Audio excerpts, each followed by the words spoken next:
Jeffrey wants to be productive. He really does. He just can't get himself to sit down and do his work consistently. It's like his brain just resists doing the work, and even though he keeps promising himself he'll get better, he just finds himself procrastinating again. He feels overworked even though he doesn't get much done, and unfortunately for Jeffrey, this lifestyle only leads to one place: a dead-end job. Before he knows it, he's a grown man, and this is actually his life. He pretends to like his co-workers, but he doesn't even want to sit with them at lunch. He speed walks home after he finishes work, but it's already dark and it feels like it's the end of the day. He said all day he'd go home and work on a business to escape this rat race, but by the time he gets home, he has no energy, so he just cheats on his diet, watches Netflix, and scrolls on Instagram or plays video games. He relapses again. When it's time for bed, Jeffrey knows he won't get enough sleep since it's already late, and that getting up in the morning is going to be so difficult. And then he just repeats this pattern every day. We have to help Jeffrey. Adonis has the work life that so many men want to build, but they just don't know how. He only works a few hours a day, but he's still successful. That is the best case scenario. This way, he still gets the fulfillment of working hard, and his finances are great, but he also has time to enjoy life and socializing and make love and not be sleep deprived. This is the way humans are meant to live. We are not meant to stare at computer screens all day hoping to make enough money to retire by 55 and finally start living life then. We are meant to live whilst we work. And then Adonis spots young Jeffrey trudging along to his job. I will show you the way. It works. It really does. Just trust me. I hear all the time that some of you who watch my videos didn't even realize you weren't subscribed to this channel. So if you can do me a favor and just double check that you're subscribed to this channel, I'd be so grateful. It's the simple and free thing that anyone who watches my videos frequently can do to help my work here. It helps keep everything going, so please just double check that you're subscribed, and I appreciate you for being here. Yesterday, I was with someone who works in the complete opposite way to what we're going to discuss in this guide. They went from website to website, small task to small task, and I could see that they were really, really stressed, like they had 100 things to do. And that person is not bad. They're not lazy, they're not uneducated, they're not undisciplined. They just need to learn what we're going to cover today. I implemented everything that we're talking about in this guide 5 years ago, and it's let me live such an incredible life where I've built such a great amount of success, but I've also done it whilst mostly working about 1 hour a day. That's quite an extreme low amount of work hours, but I want to push you towards this direction because I remember those days when I used to work a full-time job 9 to 5, and I would wake up early so I had time to go to the gym beforehand, and I didn't even want to sit next to my co-workers. And then when work would finish and I was going to walk over to the tram stop to commute back home, I would like speed walk as fast as possible to try and get the earlier tram, and a lot of the times it would leave when I would literally see it, and I was like so close and it would leave and I'd have to wait for the second one. There were some days, I swear to God, I would literally like cry on my commute back home because I would wake up in darkness, I would go to work, I would finish work and come back home and it's dark again. I didn't even get any sunlight, and you just have like 2 to 3 hours left in the day to basically unwind, even though you said that you would do some work that would hopefully get you out of this rat race. I lived that life myself, and I pulled myself out, and I genuinely feel like it is like my moral duty to teach what we're about to cover today because it completely changed my life and the way that I work. So listen, mark my words. If you have any trust or respect in me, like if you've watched me for a while, listen to what I'm about to say carefully. This is one of the most important videos that I've posted to YouTube so far. I do not say that lightly. I genuinely believe if you follow this guide as best as you can, we can literally change the future of your entire life. Like your work life is such a big part of your life. And I genuinely believe we can make such a big difference to it where you can get massive amounts of success, but also whilst having such an incredible work-life balance, which means that you have so much more time to level up in other areas of life and also to just enjoy yourself like a human is meant to do. So today you're going to learn how to work less, but still earn more and become more successful even though you don't work anywhere near as much as most people.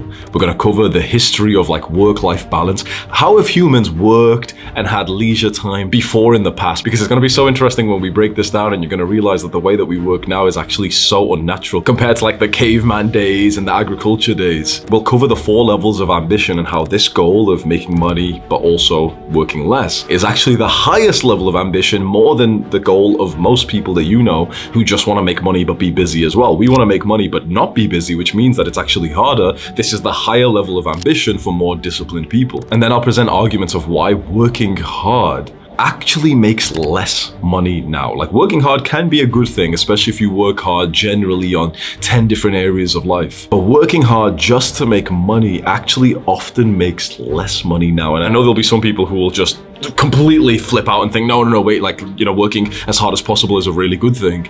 Perhaps not, and we'll cover why. Once we've got to that point, you'll be completely on my side that working long hours is not the meta, like the best way to work anymore, and we need a different strategy. And so then we'll cover some social reasons why people actually still overwork, even though it's quite clearly the case that working long hours and just grinding doesn't equate to success, because if it did, every taxi driver would be rich. If it did, every construction worker would be rich. They work very hard, but many of them are not well off financially at all. It's not how hard you work that determines your level of success, it's some other factors that we'll cover. And so the next chapter after that will be the 80-20 rule, where I will literally walk you through the number 1 task that you just need to obsess over. Like, in your mind, in your work life, and maybe studying life, there's like 50 different things you've got to do. There's this project, this homework, this thing.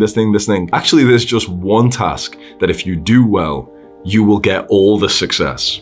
And it's usually the 49 other little tasks that are in your mind that distract you from the one task. So that chapter on the 80-20 rule will help you to find that one major task. Then together we'll eliminate fake work, busy work, all of the other tasks that you feel like are so essential that you absolutely have to do. We'll find ways that you can actually move them off of your plate so that you can focus on the one big task that actually creates success. After that, I'll literally walk you through how to design the same kind of workday that I'm on so that you can create this routine for yourself and start living it now. And finally, one of the most important chapters, but you might not understand it fully right now. You might need to come back to this video like every 6 months from now. The final chapter will be on what to do when you're no longer busy. That's very important. It won't seem so important to you right now, but every few months when you think of this video in the future and you come back to it and you recap that chapter, it will make more and more sense every single time you rewatch it. So thank you for being here with me. I've literally spent over 5 years designing this kind of work-life balance. I've read countless books on productivity and time management and focus and all of that. My 5-year span in business and learning and actually using the tactics that we're talking about today to make over $1 million a year working about an hour a day. 5 years of experience I'm putting inside this guide that I'm just giving to you. And so let's start with chapter 1.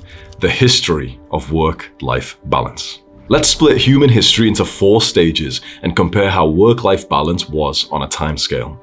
We have the hunter-gatherer era, which was for 99% of human history. The agricultural revolution, which was about 10,000 years ago to the 1700s. The Industrial Revolution, which was the 1700s to the 20th century, and the Knowledge Work era, which is from around the 1950s to the current dates. In the hunter-gatherer era, the work-life balance was surprisingly relaxed. Most anthropologists agree hunter-gatherers worked 15 to 25 hours per week of necessary labor, plus another 15 to 20 hours of routine tasks. The rest of their time was spent socializing, resting, storytelling, and rituals. Their life was so balanced because food was so abundant relative to population size, and the societies optimized for leisure and social bonding, not productivity. A researcher named Richard Lee studied the Kung Bushmen, a tribe, and found that they worked just 2 to 3 days per week with roughly just 15 hours of foraging and some light chores. This is how humans lived for hundreds of thousands of years. Then let's fast forward to the moment that humans started planting seeds. The agricultural revolution started about 10,000 years ago, and the work-life balance was much worse. Farming required daily, intensive, repetitive labor. Work hours shot up to 50 to 70 hours per week and included children, and there was a huge increase in misery, disease, and nutrient deficiencies. The transition from hunters to farmers was so brutal that the author of the book Sapiens named planting the first seed mankind's biggest mistake. But there were huge seasonal breaks.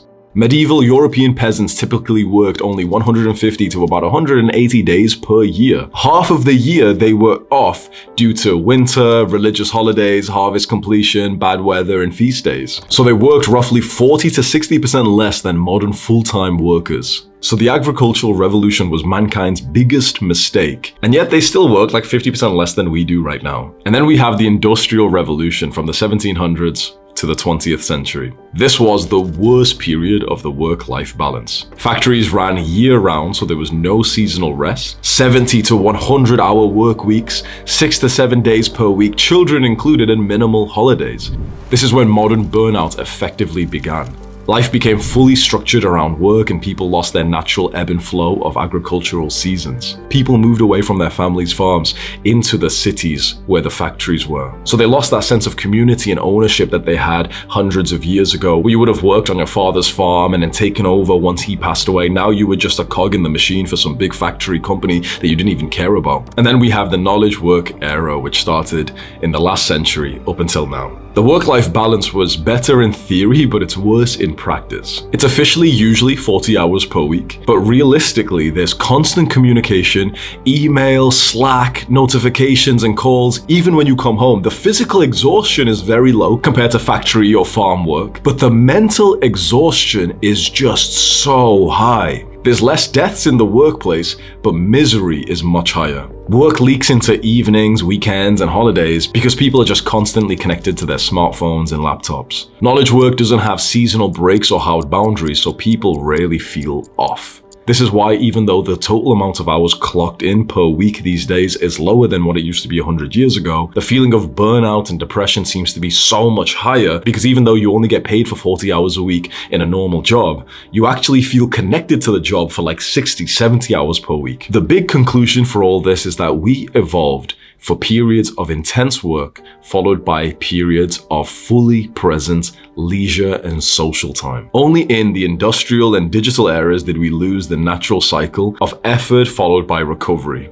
The exhaustion that we all feel in the modern day comes from this feeling of just being on 24/7. Think about how much you think about school or work or grinding, which is probably like basically all day unless you're really in a float state somewhere else, compared to how much farmers would have thought about it. When farmers from the agricultural revolution would take off their boots for the day, they were done for work for the day. They didn't have to reply to messages or stay connected. They could literally fully unwind. But when you come home from school, you still have homework and then maybe even a business that you're trying to grow as well. And maybe you even have a part-time job. We are just constantly overworked. Throughout most of human history, they would have like 100, 150, maybe 200 days off per year from working. What do we have these days? Like 2 weeks off if your boss lets you. And then, okay, Saturday, Sundays where you also have like homework and other shit to do as well. So in the modern day, most people are working so differently than how we actually evolved to. We evolved to have focused work periods,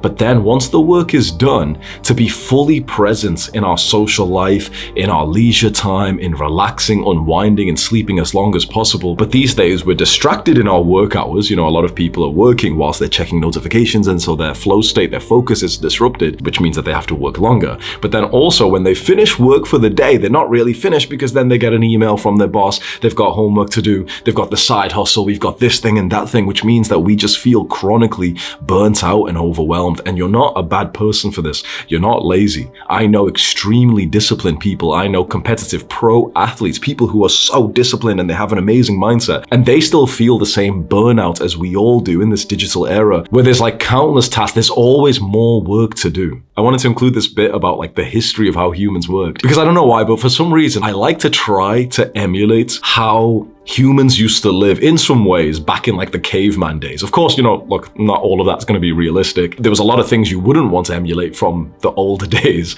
but some things you do, like how humans used to be 10,000, 50,000, 100,000 years ago, before, for example, the mass levels of conformity that we have and restrictions and whatever, and how unnatural our modern lives are, there can be a lot of value in imitating a lot of the ways that natural humans used to live. It seems to be the case that those historians, you know, like those nerds who dig up the bones and somehow they can tell, oh yeah, this is a bone from like a 43-year-old man who was a hunter. You know, they can just like tell how people used to live. It seems to be the case that even in the hunter-gatherer days when there were saber-toothed tigers and enemy cavemen, that we actually used to work less. And if we can emulate that, maybe our lives would be better. Chapter 2, the 4 levels of ambition. Which one are you? So there's 4 levels of ambition when it comes to making money and also coupling that with how busy you are. So let's go through them together and see which one you are right now and which one your goal is. Level 1 is being poor and busy.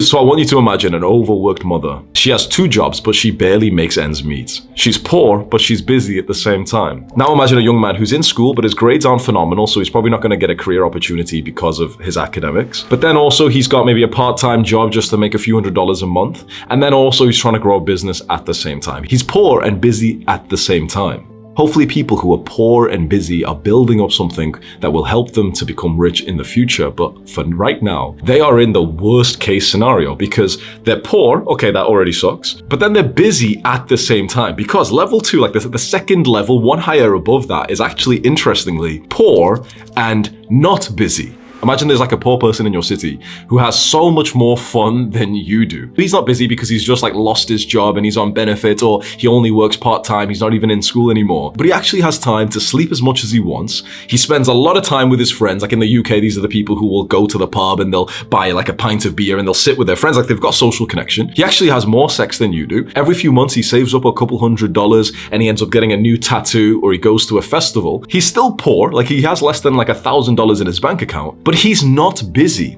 In a weird, fucked up way, this guy who's a bit of a junkie actually has a better level than the person who's poor and busy at the same time. Like if you have to stay poor, you may as well be like one of these like low-life little junkies who are poor, but they're kind of like happy with it and they don't really give a shit. And you know, they don't have money for fancy things or whatever, but they still have like a bunch of friends and they're not in that chronic sort of like burnout mode or whatever. They're poor, but they're still actually enjoying their lives. Okay, fair enough. That's like level 2 ambition. It's actually better than the people who are poor but grinding, especially the people who are poor but grinding in something that will never make them rich. Like that mother that we mentioned before, she's working 2 full-time jobs. She will never be rich. Like there's no escape for her. She will literally be poor and busy for the rest of her life because you can't get rich from working 2 jobs that barely makes ends meet. Anyway, there's no escape. Now, the other person that we spoke to, maybe you, the young man, for example, who's maybe in school right now, maybe has a part-time job, but is also building a business. That guy is poor and busy, but there's a chance that the business ends up doing really well to help him escape from this life. The part-time job he has is not going to help him. The academics, the school is most likely not going to help him either. It is the business that could hopefully take him away from level 1. So level 1 is poor and busy. Level 2 is poor and not busy. And now level 3 is rich and busy. So these are like, you know, the entrepreneurs that you see online. Oh yeah, high value man. Look at me. I've got a cigar in my mouth and I drive a car. Oh, like,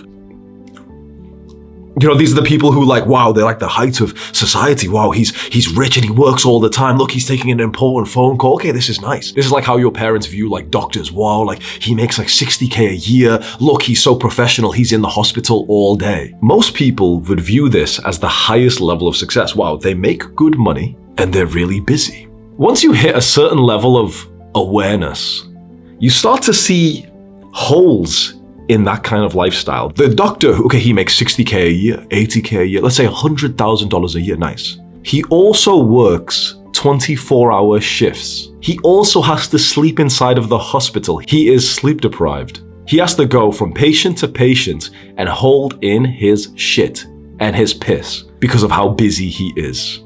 When he comes back home, he can get 6 hours of sleep and he can only go to the gym 2 to 3 times a week because he's just so busy. He gets lucky one day and walks past a woman that he's attracted to, and she seems to be really into him. Let's say she just happens to be really horny. He just happens to get lucky and brings her back to his place, and his dick doesn't get hard because of how chronically sleep deprived he is. But your parents would think, whoa, $60,000 a year, doctor, mashallah, like it's special, right? All these entrepreneurs you see online, yeah, I make money, yeah, I do sales calls, I'm a trader, I'm a dropshipper, oh, nice.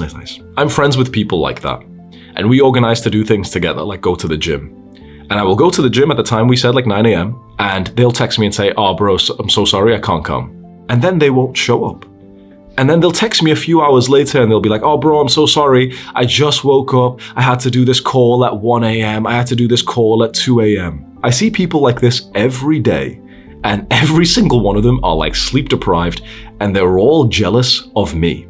Everyone is jealous of them because they make money. They make $10,000 a month, they're rich and busy, right? So they've got like a busy schedule. They're always on the phone. It looks kind of cool, you know, he's on the phone. It was like a business meeting or something. They're always jealous of me. Every single one of these people are jealous of me because that's only the third level of ambition. The fourth level of ambition that most people don't know about, but I really want to teach you is being rich, but not busy. For most people's highest ambition, they only go to level 3, rich and busy. That's like all their peasant brains can comprehend is like, okay, rich and busy, that's the best life. But when you think about it, rich and not busy is actually harder to achieve. Being rich and busy, having a full schedule that you need to do all these calls and you have to work like this and work like this, that's actually easier to achieve than being rich and not busy. That's level 4 ambition. So if you're an ambitious person, if you have the equivalent of like a big fucking cock and you want like the best life possible, it's the level 4 ambition that you should go for, right? That's the highest level of desire. Being rich and busy is still nice, but being rich and not busy means that you are even better at the career or business that has made you rich because you've set it up in such a powerful way that requires less of your time. Being rich and not busy means that you can literally fill up your time with whatever you want. I work like 1 hour a day and I make over $1 million a year profit. And you might be thinking, oh, well, you know, that sounds good, but like I like to be busy. I like to work. Yeah, sure. But wouldn't you like the option to? So if you wanted to work more to make more money, you could. But if your business or your career didn't actually require much time from you at all and still made you rich, can you imagine how powerful that would be? Most people could not even dream of that. But you can. There's a reason why you're here. So this is like the highest goal to aim for. Rich and not busy. That is the 4th level of ambition, and that's what this guide is going to get you to. That means that you will make as much, if not even more money than the guys who are on level 3, the rich and busy guys. But you will have so much extra time to put into things like your social life and your habits that develop you into being a better performer. Like, for example, reading books to become more intelligent, getting ideas, meditation, 2 workouts a day, for example. Imagine you have time to do all that, which like boosts your brain and your performance, and then you end up making more money. And then, not to mention that, but imagine you've got free time that whenever you want, you can go hang out with your girlfriend, that whenever you want, you can just go spend a few hours extra at the gym. You can go for a spontaneous lunch without having to think, oh, but someone's booked the 12 o'clock call, so I've got to do that. And, you know, I've got to stay up till 3 a.m. to do a sales call for someone who's in a different country and whatever. When you have power over your schedule and you're rich at the same time, this is not even rich anymore. This is now like the life of the wealthy. There's so many people who are rich. A lot of kids, like teenagers and young men are rich. You know, you worked on like some trading business, drop shipping, whatever, and it did well. Okay, I do some e-com, whatever. Yeah, being rich is awesome. It 100% is. But being wealthy, like when you have stacks of cash invested and you don't need to work so much on your business and you're deciding to work if you want, like the way that I decide, okay, I just record like 1 video in the morning. That is such a powerful life. And that's what I want to push you to aim for. If you're an ambitious person, don't just stop your level of ambition to level 3, being rich and busy. Because on the internet, you will see guys who are at level 3 and they're seen as so cool. Wow, he's so busy. He works all the time. Oh, 10 coffees a day. Okay, nice. Congratulations. But making more money than that guy and also not needing to work all the time just means that you've set up a stronger business and that you're a better entrepreneur than he is. And if you want to work more for fun, fair enough, go ahead. But we'll talk about in a second soon why that might not be a good thing. So hopefully by now you might be thinking to yourself, yeah, you know what? I'm an ambitious guy. I'm so ambitious in my goals. I want like the best physique possible. I want the best girlfriend, the best wife possible. So then I want the best career and business life possible. And so I want to be rich and not busy. Level 4 ambition. Chapter 3, how working hard makes less money now. I'll give you a definition of working hard. Working hard is long, strenuous hours. At the end of every one of my videos, I say the same phrase. I say, do the hard work, especially when you don't feel like it. What I mean by that is not to just work hard on your studies or your career or business for 12 hours a day, but rather to work hard in 10, 20 different things. Do the hard work means, okay, do some deep work on your business or your career. Call your parents and use something that you've just learned from like a social skills book to make them feel more heard, loved, and respected than you usually do. Meditate so that your brain is better and you can focus more, just like the opposite of, when you scroll on your phone on short form content, it kind of like destroys your attention span. Meditation kind of does the opposite effect, makes your attention span better. So meditate every day, work hard on that. Work hard on being a charitable person, being a kind person. You know what I mean? So work hard on like 10, 20 things, not just on career, work, making money. So the definition of working hard for most people, how most people would define working hard, they would just see it as working long hours to make money. And that's probably not a good thing. Because almost everyone, when you really think about it, almost everyone works hard to make money, but they don't make so much money. Like, just be honest right now, this is gonna sound really offensive, but you don't have to tell anyone about this. Like, are your parents rich?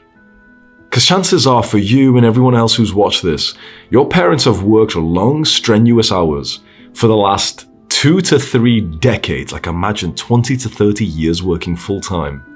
And there's a big chance that your parents don't even have like $25,000 in their bank account right now. In fact, there's a statistic that in America, there's about 50% of people, so half the people in the US, don't even have $1,000 in their bank account. If working long hours made you successful and rich, then all the nurses around the world, all the taxi drivers, they'd all be rich. And maybe they deserve it because, they're really hardworking people, they're serving society. But unfortunately, that's just not the way that the world and money works. You can work long hours, but the truth is, nobody gives a fuck. Nobody gives a fuck that you grind and whatever. Nobody gives a fuck that the nurse is, saving lives. Like, I know this sounds brutal because, the nurse is doing, she's doing a better job than I am, sure. But at the same time, the market doesn't give a fuck about the nurse or the taxi driver. Okay, sure, they can work 10 hours a day, 12 hours a day, 16 hours a day. A doctor can do 24-hour shifts. The brutal fact of the world is some little girl who just posts on TikTok doing some stupid little dance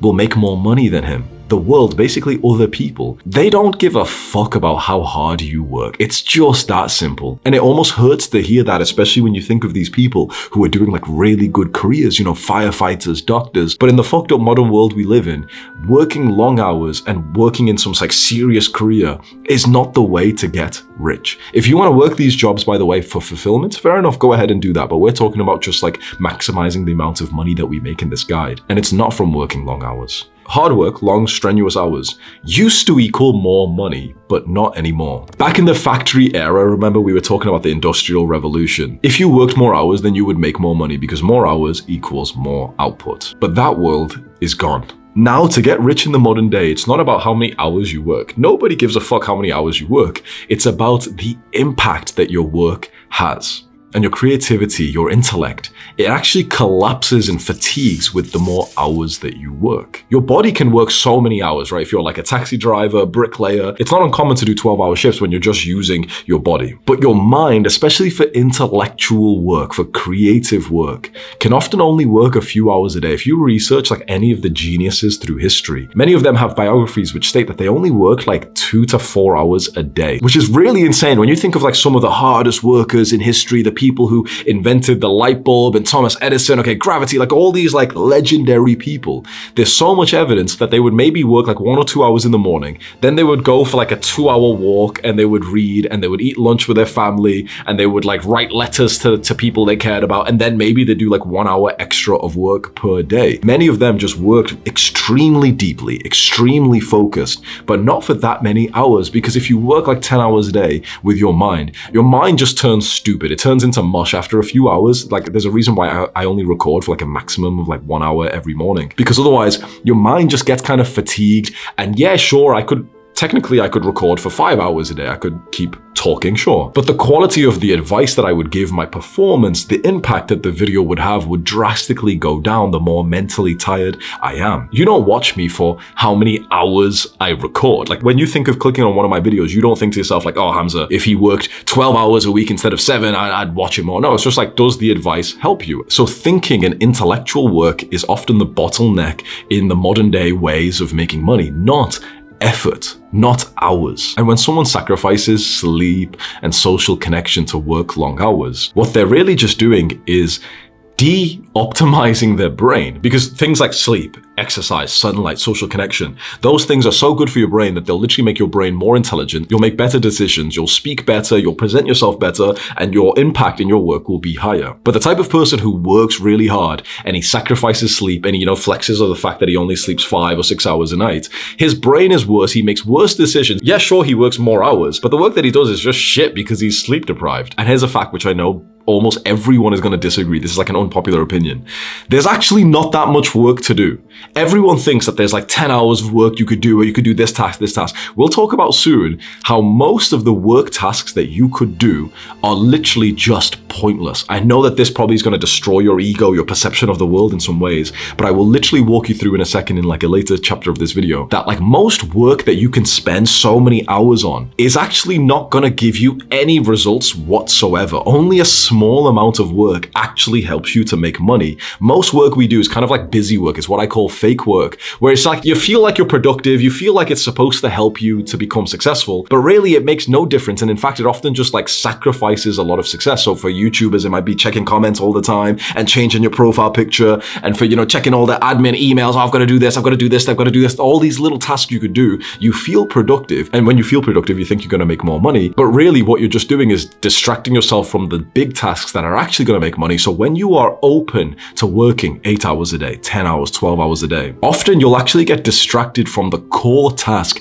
that would make the money in the first place. So this is why working longer hours can often make less money for you, because you get distracted with all the work tasks that you've got in your mind. Since you've got so much time to work, you think of all these other things you could do, that you end up actually forgetting about the big thing that would actually make the money in the first place. And you're judged on the quality of your work these days, not the quantity. Imagine 2 YouTubers. Imagine one of them works really hard and he makes 10 videos a day. Like he just churns out this content. He's working so hard, 10 coffees a day. Oh, okay, sure. And he grinds out the videos. Okay, sweet. And then he uploads another one and another one. It's crazy. He's uploading like 50, 60, 70 YouTube videos a week. Oh my God. And each one of them gets like 3 views because it's just shit content. Imagine the other guy spends an entire week making the best video he can and it gets 5,000 views. It's not even crazy. Like I'm not even saying 50,000, 500,000, 5 million. I'm just saying 5,000 views. He actually got more views this week from this one video than this guy did with all of the content that he just churned out. Nobody cares how many videos you've uploaded. They just care how good the one is that they've clicked on. It's better to have one video that gets 5,000 views than it is to have 50 videos that get like 10 views each or even 100 views each. And for this guy to make this video that got 5,000 views, he might only work a few hours on it. Honestly, you don't even have to do that much to get a video with 5,000 views. This guy, he's posted 50 videos. He spent like 5 hours a day, even longer than with editing. And he's done all the extra stuff. He's just done too much. And he ends up getting worse result than the guy who worked like 5 times less than him and also got better results. And that's not even to mention the psychology behind all this.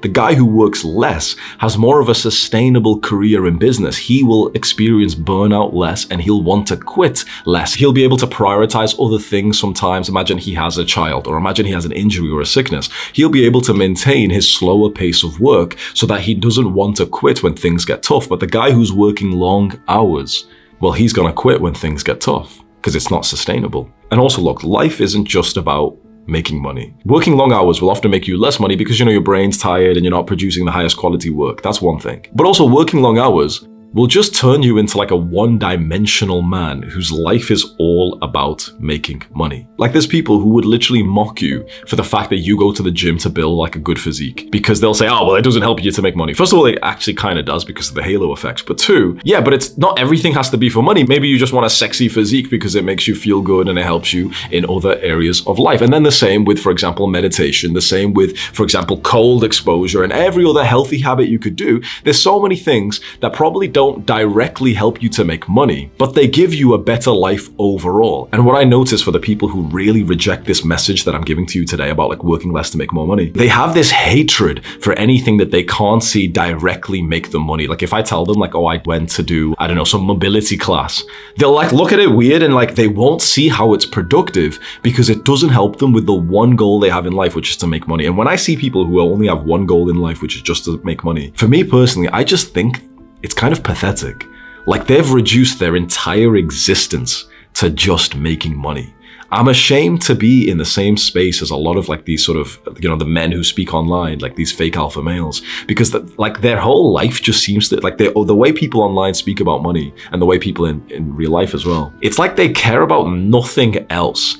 Like that's so embarrassing to me because life is supposed to be lived fully. It's supposed to be enjoyed with social connection, with warm moments with the people that you love and spontaneous adventure. It's supposed to have, yeah, sure, a grind, like a work that helps people, but the priority of that work should be the impact in and of itself and the intrinsic task, not just the money that you can make and that you can buy a watch so that hopefully other guys who have got the kind of watch that you've got can look at it and be like, oh wow, he's got a nice watch. Like that's just fucking pathetic to me. Being a one-dimensional person and your entire existence is just about making money and nothing else. Like for me personally, I think people like that are so cringe and also so weak as well that they've just let money rule their entire life. There was like some stoic philosopher and he said something like, I don't know, I'm butchering the translation, but he said something like, people say they have riches when really it's kind of like a cold and the riches have them.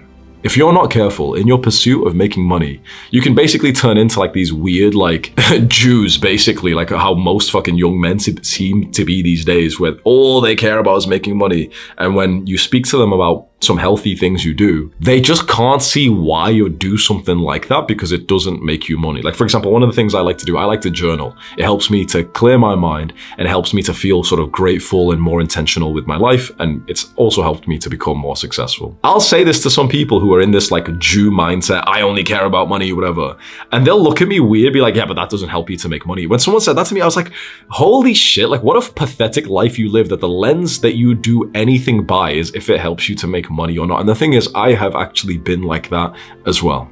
3 years ago, I was with my ex-girlfriend and I got us this Airbnb in Scotland, like in like this beautiful farm next to the mountains, like really rural, like really far away from everything. And every morning I would wake up early and I would work on my laptop and then I would go outside, like the kitchen had like a back door where you could go into like the big back garden and there was literally a farm there. There was donkeys and sheep and whatever and there was mountains. It was beautiful, right? And I would go out when the sun was rising and it was like the most beautiful skies. And I would stand out there in my bathrobe. And then my ex-girlfriend, she would make coffee, 2 cups of coffee and come outside with me and we'd drink it together. And because it was quite cold, because this was like September, October in Scotland, I would open up my bathrobe and she would kind of stand inside of it with me and I'd kind of close it like this and we would stand there together and like kiss and look out into the sunrise. Such a beautiful moment that we shared together like every single morning. I started to watch the same kind of like fake alpha male guys that you have probably seen who just talk about money, money, money, money, money, money. And I'm ashamed to admit that I was so weak to actually listen to these like one-dimensional men that then I decided to stop having that wholesome coffee outside with her every morning and to just stay inside and work more. My mindset was, well, if I work more, I can make more money, and I only had one goal in life, which was to make money. And going outside to drink coffee doesn't make money. I didn't see the value in it. It's not a big deal, you know, I'm still with her and we can still share love in some other ways when I'm done with work. It's not a big deal that we used to like go out and stand there in my bathrobe, right? I barely even remembered. I barely even noticed the difference. In fact, I was actually kind of like happy with the decision because now I can work more and it feels productive. About 9 months after this, for my birthday in June 2023, she painted that moment from memory of us stood there in the bathrobe with the donkeys on the side and the mountains from behind. From memory, like we never even like, you know, because it was just our moment. We never took a picture or anything like that. She just did it from memory. 9 months later, I want you to just imagine like your future wife, it's gonna be moments like that, those little sweet moments that makes her feel so in loved and so devoted to you. and falling for the lie that is like the one-dimensional man, alpha male, I'll just make money, money, money, money, I'll just give money to my family. You will lose those little moments that bond her to you, that make her feel so loved and cherished by you. And you will reduce yourself down to just being a direct debit, like a bank transfer. Okay, you transfer your woman some money every month and you buy her a handbag as like compensation for the fact that you've not actually been present. I'm gonna say something now that you know is true, but enough people don't tell you. A lot of men, especially kind of like more masculine men, we fall into the trap of working really hard to provide for our families. And actually, it's a bit of a fucking cope. Because it's important to make money, it 100% is, and to make money and to give to your family is still important. I like to do that. I've provided for my family, I've retired my family, I've paid for the mortgage. Okay, sure, that's nice. But I'm telling you right now, that's like level 1. That's like level 0. It's nice to do, but it's not actually as essential as you think it is. And if that's all you do, like a lot of the influencers you see for like male role models, they just talk about money all the time. It's all they give a shit about. If your contribution to your woman and to your family is just money, and you are working long hours so you're not even around, you are actually easy to replace. There's a reason why the same men who talk a lot about, oh, money, okay, alpha male, whatever, they also have very negative views of women and the fact that, oh, they're not loyal and whatever, because the only thing they give to their women is just money, which can be given by someone else. This is why, these guys who live in Miami and whatever, they have like such a negative view of women. Yeah, because what they give to the woman, how they show up in the relationship, is so one-dimensional that if she gets a guy who can give her the same money but happens to be a little bit funnier or a little bit attractive or a little bit more attractive, or he has more money, then she's gonna choose him because all you give is money. Now I'm gonna say something which is fucking true. Hard-working men who provide, who sacrifice their lives to make money for their family, still get cucked. They still get cheated on, they still get divorced. You know this. Like, think about how high the divorce rates are. Men who sacrifice their entire lives to just make money so they can provide for their family, they still get divorced, they still get cheated on. It doesn't like make your life as safe as you think, just working really hard to provide for your family. No. Like, we as men need to stop this fucking cope saying it's providing for our families. No, it's just fulfilling our own addictions with busy work and with status seeking from other men. It's not like we work so hard to provide for our family like these men that you see who are all rich. They were already done providing for their family years ago. They already retired their family. They just work long fucking hours because it's like an addiction for them. It's still a weakness. They're still one-dimensional men. They're still like video game addicts, but now just instead of getting the score in the video game, they get the score in their bank account. If that's the way that you're trying to show up and thinking that your woman's gonna value you and be loyal to you because you bought her shit, girls are happy with a broke guy. Like, how many girls do you know who get fucking pounded by broke junkies, seemingly good girls as well, because that guy was present with her, the wife of a hard-working millionaire, and he's always so busy. He doesn't even flirt with her anymore. She goes to the grocery store and a young man flirts with her, and she notices her pussy's gotten more wet in that 2-minute interaction when some young guy like flirts with her or cold approaches her in the store than it has for years with her husband who has provided. If you're trying to like maximize your life and not just be a one-dimensional man, please understand this. Don't fall into the same mistake that so many of us young men have, to think that, oh, if I just make money, I'll get a woman's love, I'll get my self-esteem, I'll get my family's love. Just making money is nice. Don't get me wrong. I'm not like arguing that saying money's not like worthwhile. It is. Money is great. Make money, give it to your family, sure. But if you think that working long hours and just making money and barely being there for your family, not turning up to the social events, not flirting with your wife anymore, not actually being there present and laughing with them and being there for that cup of coffee in the morning where she tucks into your own bathrobe. If you think you're going to sacrifice all that just so you can make more money for the family and send a fucking direct debit, monthly bank transfer on the 28th of fucking every month, you are missing so much of life. You've literally reduced yourself down to being like a mule, like a donkey. Like, congratulations, you're just a workhorse. That's like level 1 ambition. Level 2 is, make a fuck ton of money and give a fuck ton of money to your family, but also be present and loving at the same time. Have that cup of coffee with your wife every morning. Even if you could, 5 minutes extra, you could work or some bullshit. Life is not comprised by how much money you have in the bank account. It's those little sweet moments. And especially, this is doubly true for how your future woman will view you and how your children will view you. Your children will not understand When you are like distant away from them because you're just working to provide for the family, then you come home and you're kind of stressed. Children and also feminine women, they often act like they understand, but they are hurt because they're more sensitive than like masculine men are. Don't lose your loved ones, your family, and also your experience of like the sweet moments in life just to be a one-dimensional man to work with the cope that, oh, it's for my family. Because if you really cared about your family, you would call them every day. If you really cared about your family, you would go up to your mother every day and have it as like a grind to ask her what she needs. And most of the time, like I'm telling you right now, whether you're rich or poor, if you go up to your mom and say like, how can I help you? Most parents are literally going to say to you, like, it's not about the money. They just want to talk to you more, especially if you're like an ambitious, hardworking young man. I've had moments where I've like called my family, with this like high value man thing. Yeah, if I'm wearing a shirt and I'm like, what can I do to help you? Yeah, I want to help provide for the family. And both my mom and my dad, I remember one day I called both of them like separately back to back. And both of them almost like laughed, and both of them said the same thing, which was like, call me more. We've been sold this lie that, oh, it's money. You need to make as much money as possible. No, money is important and go ahead and make it. But if you can make it whilst also not being super busy, so you've got time to actually be there and to joke and laugh and like flirt with your wife and to have those bonding little laughing moments with your mom and she tells you a story in the morning, if you can be present, not in a rush because you're so quick to go back to work. Your life is comprised in those little moments in the morning where you're not in a rush to just go up to work on your computer, but you actually are present with your loved ones. Please, it's so sad that you've probably never been told this before. You have so much to give to the world and to your family, so much more than just money.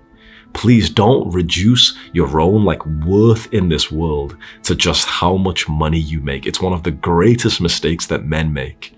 And it's one that leads you down a path of loneliness, of getting cucked, getting cheated on, getting divorced. One of even having your children resent you up until they're in their mid-20s, and finally, especially your boys will finally kind of understand, okay, he was working hard for us. Why live that traditional life? I know that traditional seems like a bit of a flex, but it's really not. There's a reason why we left the sort of traditional man in the past, and the man who's like the meta, the best kind of man possible. It is the way that I'm teaching you to live, where yeah, you still make money and you're still a masculine man and you're ambitious and you're doing really well for yourself and you have a great career, but also you have so much time to really be present with your children. You teach them things yourself. You don't just like push them away to the teachers in school. You don't just push your wife away to like a male personal trainer and then what happens with bullshit like that. It's like you are there for your family. So I will say this again, you have so much more to give to the world and to your family, to your loved ones than just money. Please don't reduce yourself down to just being like a provider male. It's not the flex that people online try and act like it is. There's a reason why women are kind of sick of like the traditional man who just works, because now women make their own money. It's not special. Like, this is why girls seem a little bit crazy in the modern day, and you see clips of them saying like, oh, I want a guy who's 6 foot and he makes 100K and stuff. Yeah, because most girls make their own money now. You'll be surprised, bro. I make a lot of money. I'm very rich. I'm basically richer than basically almost everyone I possibly meet, right? It's very rare for me to meet someone who makes more money than me. And I'm telling you right now, every girl I've ever dated, it's like they care about money so little than you realize. It's so like what they actually care and value is like the time where you went on a hike with your friends and you came back with a seashell for her that you got like on the beach with your friends, or like this pebble that you got on the mountain or something. That's the type of shit that when a girl really loves you, you'll see her heart like melt and she's in her pure feminine mode. And replacing that with like, oh yeah, I know I haven't been around, so here's a fucking handbag from Dolce and Gabbana, fucking Chanel or some bullshit. Like, what brain dead woman are you dating that but this is the GTX 770, I wanted the 730. Like, who gives a like maybe I'm very biased because I'm not a very materialistic person. I just wear a fucking bathrobe and with my dick out, but so maybe I end up dating girls who are more like wholesome. But maybe that's what you want as well. You still want like a wealthy, powerful family, but you don't want a woman who's with you just for your money. So make money, get rich. I'm rich. It's awesome.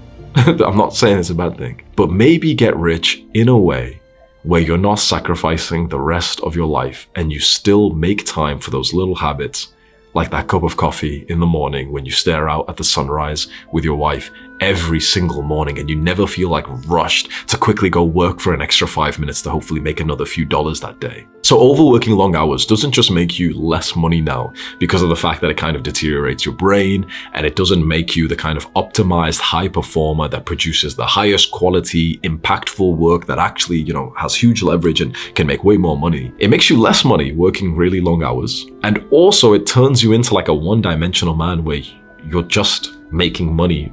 And that's all you're really doing. And maybe you have time to go to the gym as well. You probably live like this right now. Most guys do. And your life is just, it's kind of oddly empty. Only when you really stimulate yourself with your work, or on your off periods where you really stimulate yourself with scrolling or porn or whatever, or maybe with degeneracy and lust, do you avoid the emptiness that your life really is. Working long hours, more often than not, sets you up for failure, not for success. If your competitive advantage is working long hours, everyone can do that. Congratulations, bro.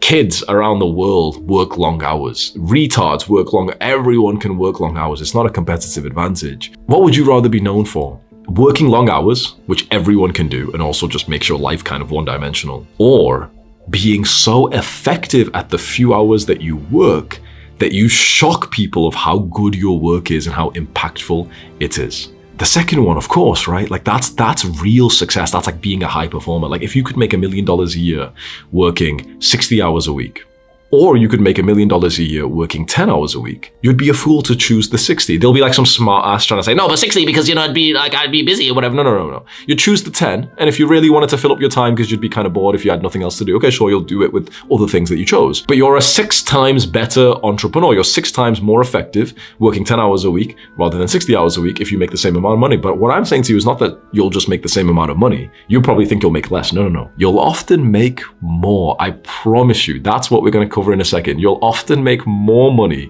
when you work less hours.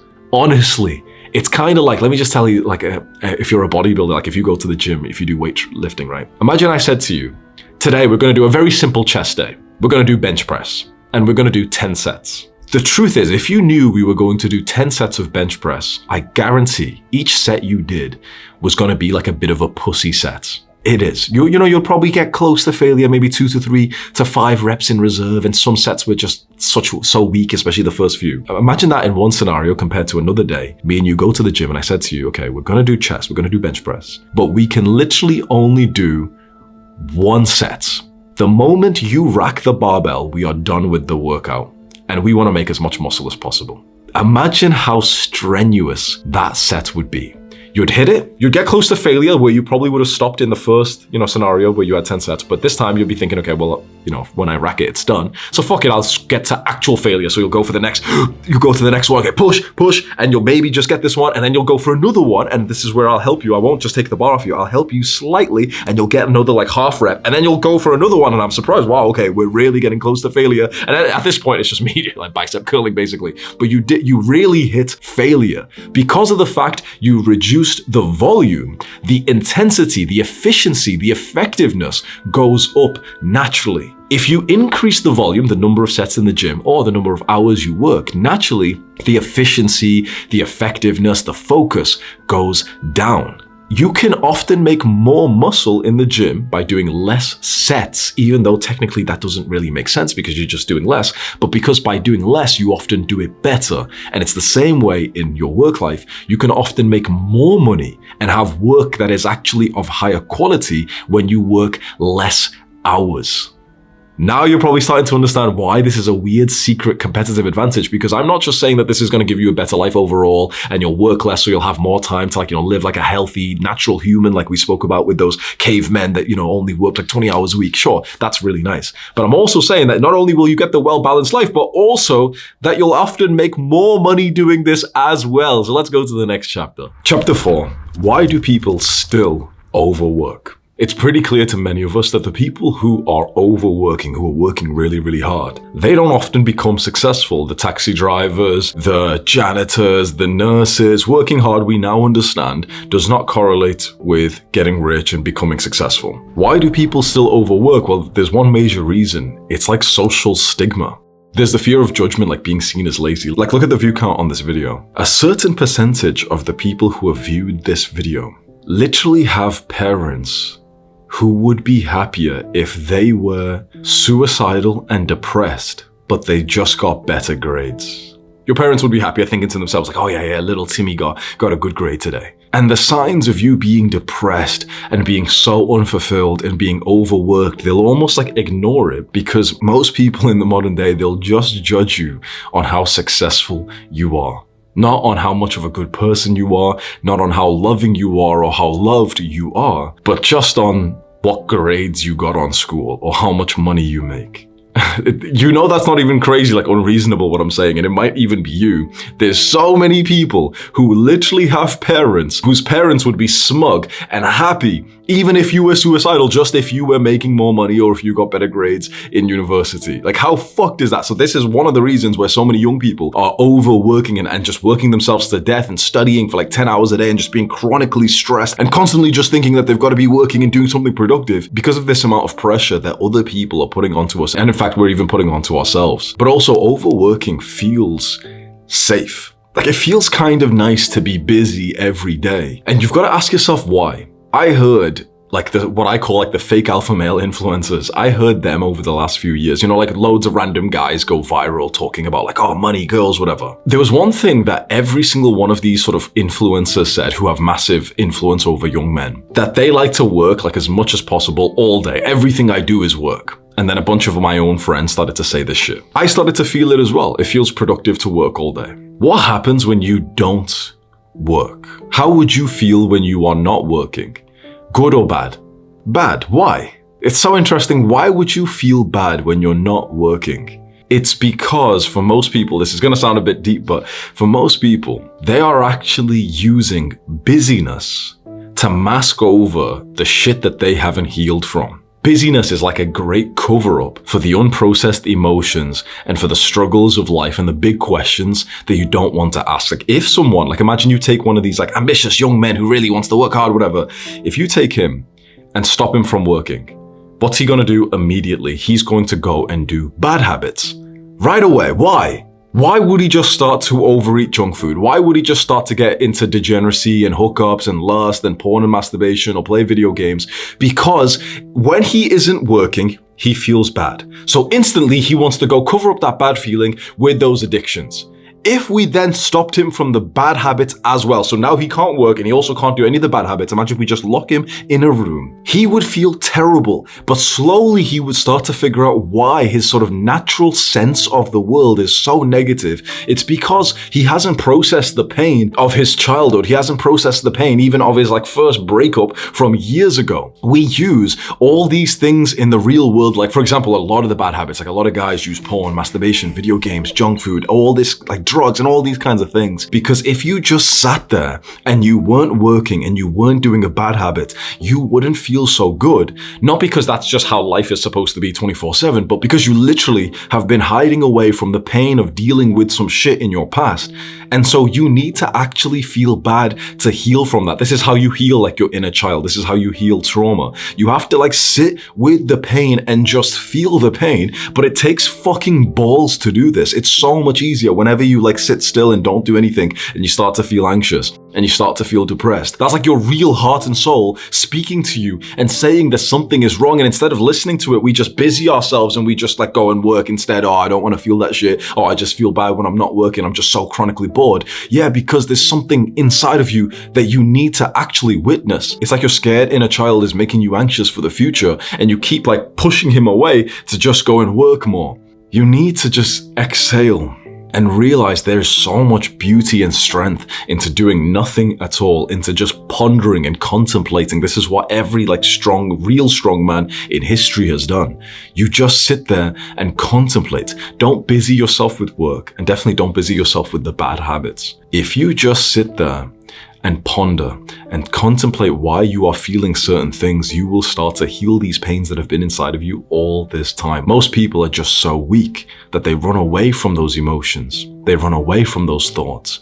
And then they do bad habits, which makes them fat, ugly, and poor. Or they even do good habits, like they busy themselves with their training in the gym. Okay, they go and do 2 workouts a day. They go and work a lot. Those things seem productive, and they are in some ways, but you're using them as a cover-up to not feel what your normal sort of felt sense of life is when you're doing nothing. Like, that's such an interesting question for you to ask yourself. If you weren't working, if you weren't hanging out with people, if you weren't doing any of the bad habits, what would your feeling texture of life be if you were just sat there? Boredom is a very common answer, sure. But what angle of boredom would it be? Would you feel anxious for the future? Would you feel depressed for the past? What thoughts would you get? What would your brain start to think about if you were doing nothing at all? Which friend would it think about? Which girl would it think about, and why? There's big reasons for this. It's not random as most people think. The reason why your brain will just snap to thinking about us like a certain girl is because you haven't healed from that breakup yet. You keep pushing it away and telling yourself, no, like you can't feel the pain of it. And then you're just chronically feeling the pain of it for years. You have to sit there and grieve the losses of people who are not in your life anymore. You have to sit there and grieve the pain that you went through as a child. And it's a symbol of strength to be able to do this. It's not of weakness. I think the people who don't do this, the people who need to just, I work on my phone all the time, I make money, I think those people are the weak ones who can't face the darkness that is inside of them. You can run away from this pain all your fucking life, but it will be there. Signs of it will absolutely be there, and it will be like a slow drip poison, just making you weaker in everything that you do. So most people end up busying themselves and just overworking, because whenever they're not working, they'll start to feel bad. So then they often will just fill up their time with bad habits, because that's kind of like engaging and stimulating. So if you're the type of person who, when you're not working, you're basically just doing some degenerate habits, this is probably relative to you. If you don't overwork and if you don't do the bad habit and you just sit there in that pain, you will heal so much and it will feel so transformative. But it just feels kind of boring to do it, and it's so much easier to just go and like scroll on your phone and start working because you feel like more stimulated, more productive. And that brings us to another reason why most people overwork. It's because grinding and working really hard is like a video game. You check off the tasks every day. You set yourself like a quest like you do in a video game. You have like tasks and prerequisites and items that you need, and you check off the boxes and you make progress. And if you're doing some kind of business where you can see numbers, like for example as a content creator, then it gets extra stimulating because you see the view count go up or down, you see the subscribers go up, and it's very stimulating, it's very addictive. You get notifications, you get this feeling of importance. Eventually you'll maybe hire people and they'll message you and they need something from you. Grinding and working hard is very stimulating. It becomes almost like an addiction for most ambitious young men. First we were addicted to video games, then you eventually become addicted to grinding in your career or business. And this one's definitely better for you because it's actually in the real world, but it's a bit of an addiction just the same way that video games are. Like, I know that's a crazy hot take for me to say. I'm not saying that work is bad for you the same way that video games are bad for you, but they can be addictions in the same way. They can stimulate your brain and just make you absolutely obsessed with leveling up in the video game or leveling up in your career, to the point that doing other things that are even good for you starts to feel so boring and pointless. But probably one of the biggest reasons why people still overwork, even though when you really think about it, it's quite obvious that overworking doesn't actually lead to more success. If it did, then every doctor should be richer than every TikToker, and every taxi driver should be richer than every, some fucking e-commerce dropshipper, trader, whatever. But they're not, because working hard doesn't correlate to how much money you make. But the reason why people still overwork is because the modern world doesn't let you switch off. Remember, we spoke about this before. In the modern world, look, we keep our phones by our sides at 24/7. We have emails, we have notifications, text messages. You come home from school and you've got homework and you've got to do this assignment and you've got to submit it online. If you work like a 9-to-5 job in an office, when you come home, your phone is still pinging with emails, notifications, which you'll feel a sense of pressure to reply to, even in the evening times. You'll feel oddly kind of productive if you reply to an email from your boss at like 7 p.m., 8 p.m. and maybe he writes something in his response like, oh, hey, appreciate you replying at this time. And you feel like, oh yeah, like I'm helping my boss. So when we have our phones with us 24/7, you can always work. So if you have a business, if you're a content creator, if you're a YouTuber, if you have any of these random businesses, you can work whenever you want. You can wake up at 2 a.m. and work. You can work at 7 a.m., you could work at 7 p.m., you can work 24/7. So then you start getting this idea of like, well, if I can work any time of the day, surely working more is the answer. If I work more than the other person, and if I'm more chronically online, and if I reply to my team faster, and if I make more content than they do, and if I try and get more ideas for work than they do, then maybe I'll beat my competition. But when you're chronically online, and because we have all these screens and we don't have like a shut-off time, especially for people who work as like a business or freelancers, we don't like work like certain hours. Okay, after 5 p.m. I'm not gonna check my phone, because most people don't live like that at all. I try and make that as a rule. After 7 p.m. my phone is like upstairs when I'm downstairs, and that gives me like a good hour before bedtime to like unwind. I'm not checking any messages with work, with personal life, no WhatsApp, whatever. But most people don't have that kind of boundary. And so people end up working all day because they don't have that boundary with the technology that they use. And maybe the final reason why people are working so hard but not becoming successful because of it, maybe it's just because they're unaware of what I'm teaching you today. This knowledge that I learned myself and now I'm teaching you, it's quite unconventional. Like when you think about it, your parents probably would disagree with what we're discussing today. Most people, like in their brains, they couldn't comprehend the concept of like working less often can help you to make more money. Most people's like natural belief, because of, the sort of brainwashing and the culture of society.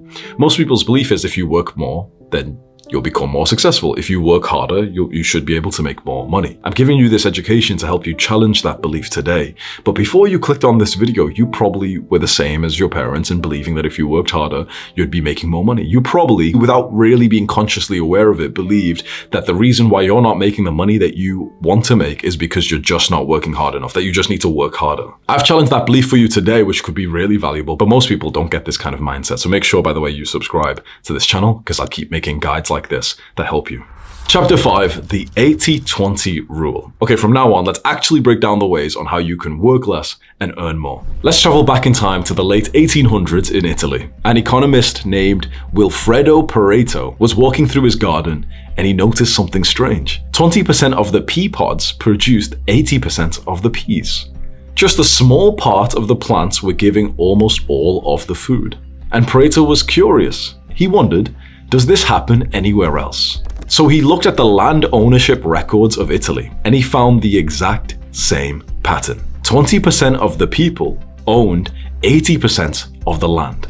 He checked income distributions and it was the same pattern. He checked wealth across other countries and it was the same pattern. A small number created almost everything.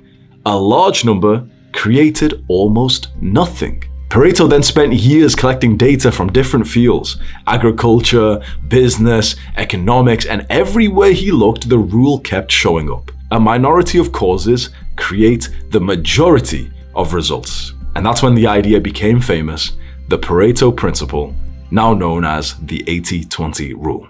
Most of the money that you make will only come from 20% of the tasks that you do. And on the other hand, most of the work that you will do in your life will actually not produce much results at all. This is the 80-20 rule, basically. Only a small amount of the work that we do is actually valuable and gets us the result that we want, like, progress in our career, money, subscribers, views. Most of the things that we do when we're working get us basically nothing. This is the biggest way on how we can work less and earn more. We need to figure out the small amount of work tasks that we do that will get us the big results and stop doing most of the bullshit extra tasks that most people spend so much time on that if you did or you didn't do, it wouldn't actually make much of a difference. Right now, you're probably not really understanding what I'm saying and you're sure to disagree and think, no, like everything I do is valuable and everything I do needs to happen. Let me just pre-frame this chapter for you. You would be so surprised of how impactful following the 80-20 rule will be. In fact, I think this is such a significant reason for my own success. So let me ask you a question. Imagine your dream career or business. If you could only work 2 hours per week, what task would you do? Imagine that you could literally only work 2 hours per week, just maximum, no bullshit, no other way around it. You can only work 2 hours per week. What task would you do to still try and make progress in your business or your career? So let me answer this as a YouTuber. If I could only work 2 hours per week, that's not a lot of time, 2 hours per week, not per day, not 20 hours, 2 hours per week. So basically you're almost like retired. 2 hours per week. What task would I do to still make progress as a YouTuber and to still make money? I would probably spend about 30 to 60 minutes scripting a video and preparing it. So getting the idea, writing down the title, and then laying out the ideas that I'm gonna make. And probably around 1 hour, 1.5 hours recording it. Every week I would make maybe 1 or 2 videos where I've scripted them a little bit and I've recorded them, and then the rest my team would do. Like your team doing stuff for you is fine, but just what task would you do for the 2 hours? I would script some videos and I would record them. That seems like common sense. Like if you're hearing me say that, you're thinking, well, yeah, like what other things would you do? Well, I wouldn't be scrolling through YouTube getting ideas. I wouldn't be checking comments and reading comments. I wouldn't be going onto YouTube analytics and looking at all the data like a nerd. I wouldn't be changing my profile picture, changing my banner, my description or anything. I wouldn't be doing like 8 out of 10 tasks that most YouTubers spend their time on. I wouldn't be randomly on like fucking Canva designing stuff randomly, like some PDF document that I'm going to put in the description for this one. I wouldn't be like changing my paid products logo, or just most people just spend their time on the tasks that if you only had 2 hours a week, you wouldn't do. What is the answer for you? If you just had 2 hours a week, what tasks would you do? Because that task that you've just thought of is the 20% task. It's like the 20% of tasks that will get you 80% of the results in this business. All the other tasks that we spend our time on will get you like such an insignificant amount of results in the business. And you know what's interesting about this question? I ask myself this question, like, what would you do if you only had 2 hours per week? I ask myself this question like 2, 3, 4 times a year. And so often, I'm so embarrassed to admit, so often I will ask this question. The answer is always the same, by the way, for me. For the last 5 years, the answer has literally been, okay, script a little bit and then record the video. And I'm so embarrassed to admit that almost every time I ask this question, I realize that I've actually been slacking in the scripting and recording of main channel videos. Like, think about that. Your answer to this question shows you the most important work you could possibly be doing in your career or business. But if you ask this question, you might realize that actually that task that you just said you would do if you only had 2 hours per week to work, that's the task that maybe you've been slacking on. Like, this blows my mind. The amount of times I have asked myself this question, because I ask it like 4, 5, 6 times a year. And so often the scripting and recording of videos, which is always the same answer I write down, is the thing that I've been procrastinating on, I've been slacking on. I've not been uploading videos to my main channel. I've randomly made like 3 other channels and I'm just working on them instead of my main channel. I've been spending all this time on other parts of the business rather than actually just making the videos that drive the entire business.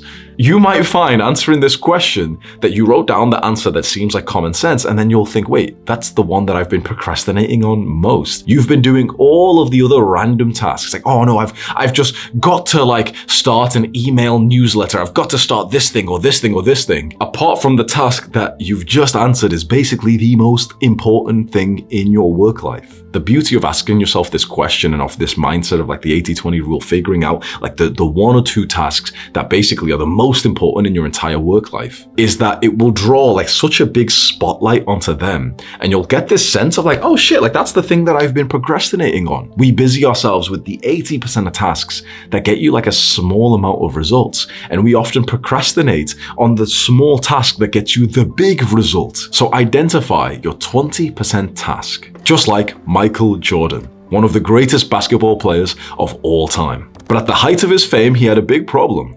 Success creates distraction. Brand deals, media appearances, parties, meetings, endorsements, and opportunities, everyone wanted a piece of him. Suddenly, the 20% that made him great, which was practicing basketball, was competing with the 80% that just fed his ego and felt like success. Jordan himself admitted, for a while, I was focusing more on what basketball was giving me than on basketball. The media saw the fame, the world saw the deals, but his coaches saw the truth. He needed to shrink his world back to the few things that matters. So he took a step back from the distractions, the 80%, and just focused on practicing basketball, the 20%. And once he did, back-to-back championships, pure domination, legendary status. That's just one example of getting distracted by the 80% of random things that pop up in your work life. But actually, it's the small 20% task, like the core task, that changes the game that we have to focus on. For Michael Jordan, it was practicing basketball.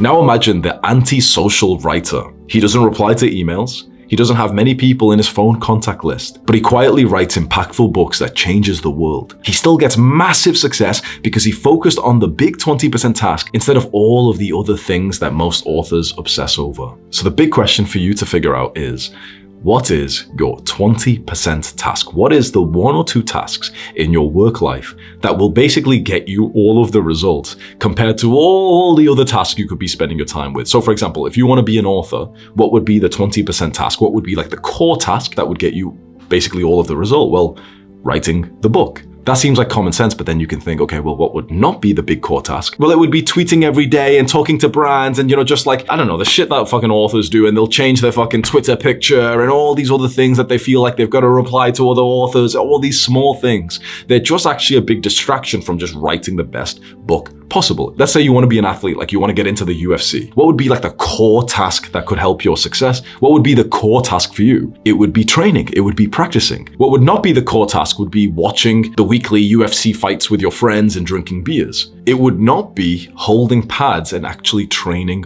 other people. But a lot of aspiring fighters end up spending more time and energy training other people, because they want to try and make money at the same time. And that ends up almost distracting them, getting some more injuries and fatigue. They're holding pads and their wrist starts to ache, and then they have to miss one training session. The big thing for them is to be the most skilled and the best fighters they can be so that eventually they can land the big opportunity. But often a lot of fighters that I know will actually spend more time being coaches just to make money right now, rather than setting themselves up to be the big fighter in the future and just having to sacrifice the money right now. And it'd be so easy to say, oh, well, they've got to coach other people because they need to make money. Yeah, sure. But if they didn't coach other people and they made less money, they'd have less money to like go out to fucking nights out, which a lot of these guys do. They'd have less money to buy like new clothes and stuff, which is fine because that's not what's going to get them into the UFC. And they just have to focus more on the training in the first place. It's better to basically make less money from parts of the business that, are not helping you to the big goal. And then you just have more time, more energy, and also less money, less distraction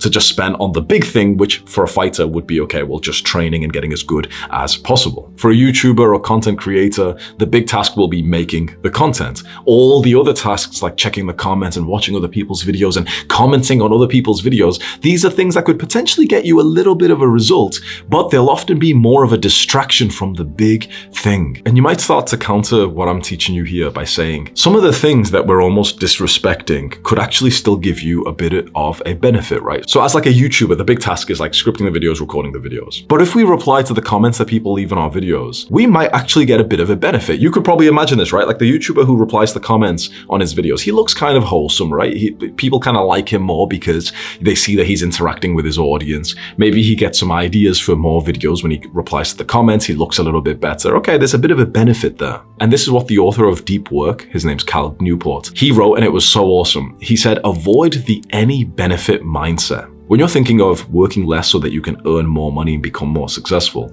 be careful of seeing something in your business, like a task that you could do that could get you any benefit, and then deciding to just keep it into your life. So you think, okay, is there a benefit to replying to comments? Yes, so I will do it. When you really think about it, that's not an intelligent way to discern if you should do something, right? You shouldn't ask yourself, is there a benefit to doing that thing?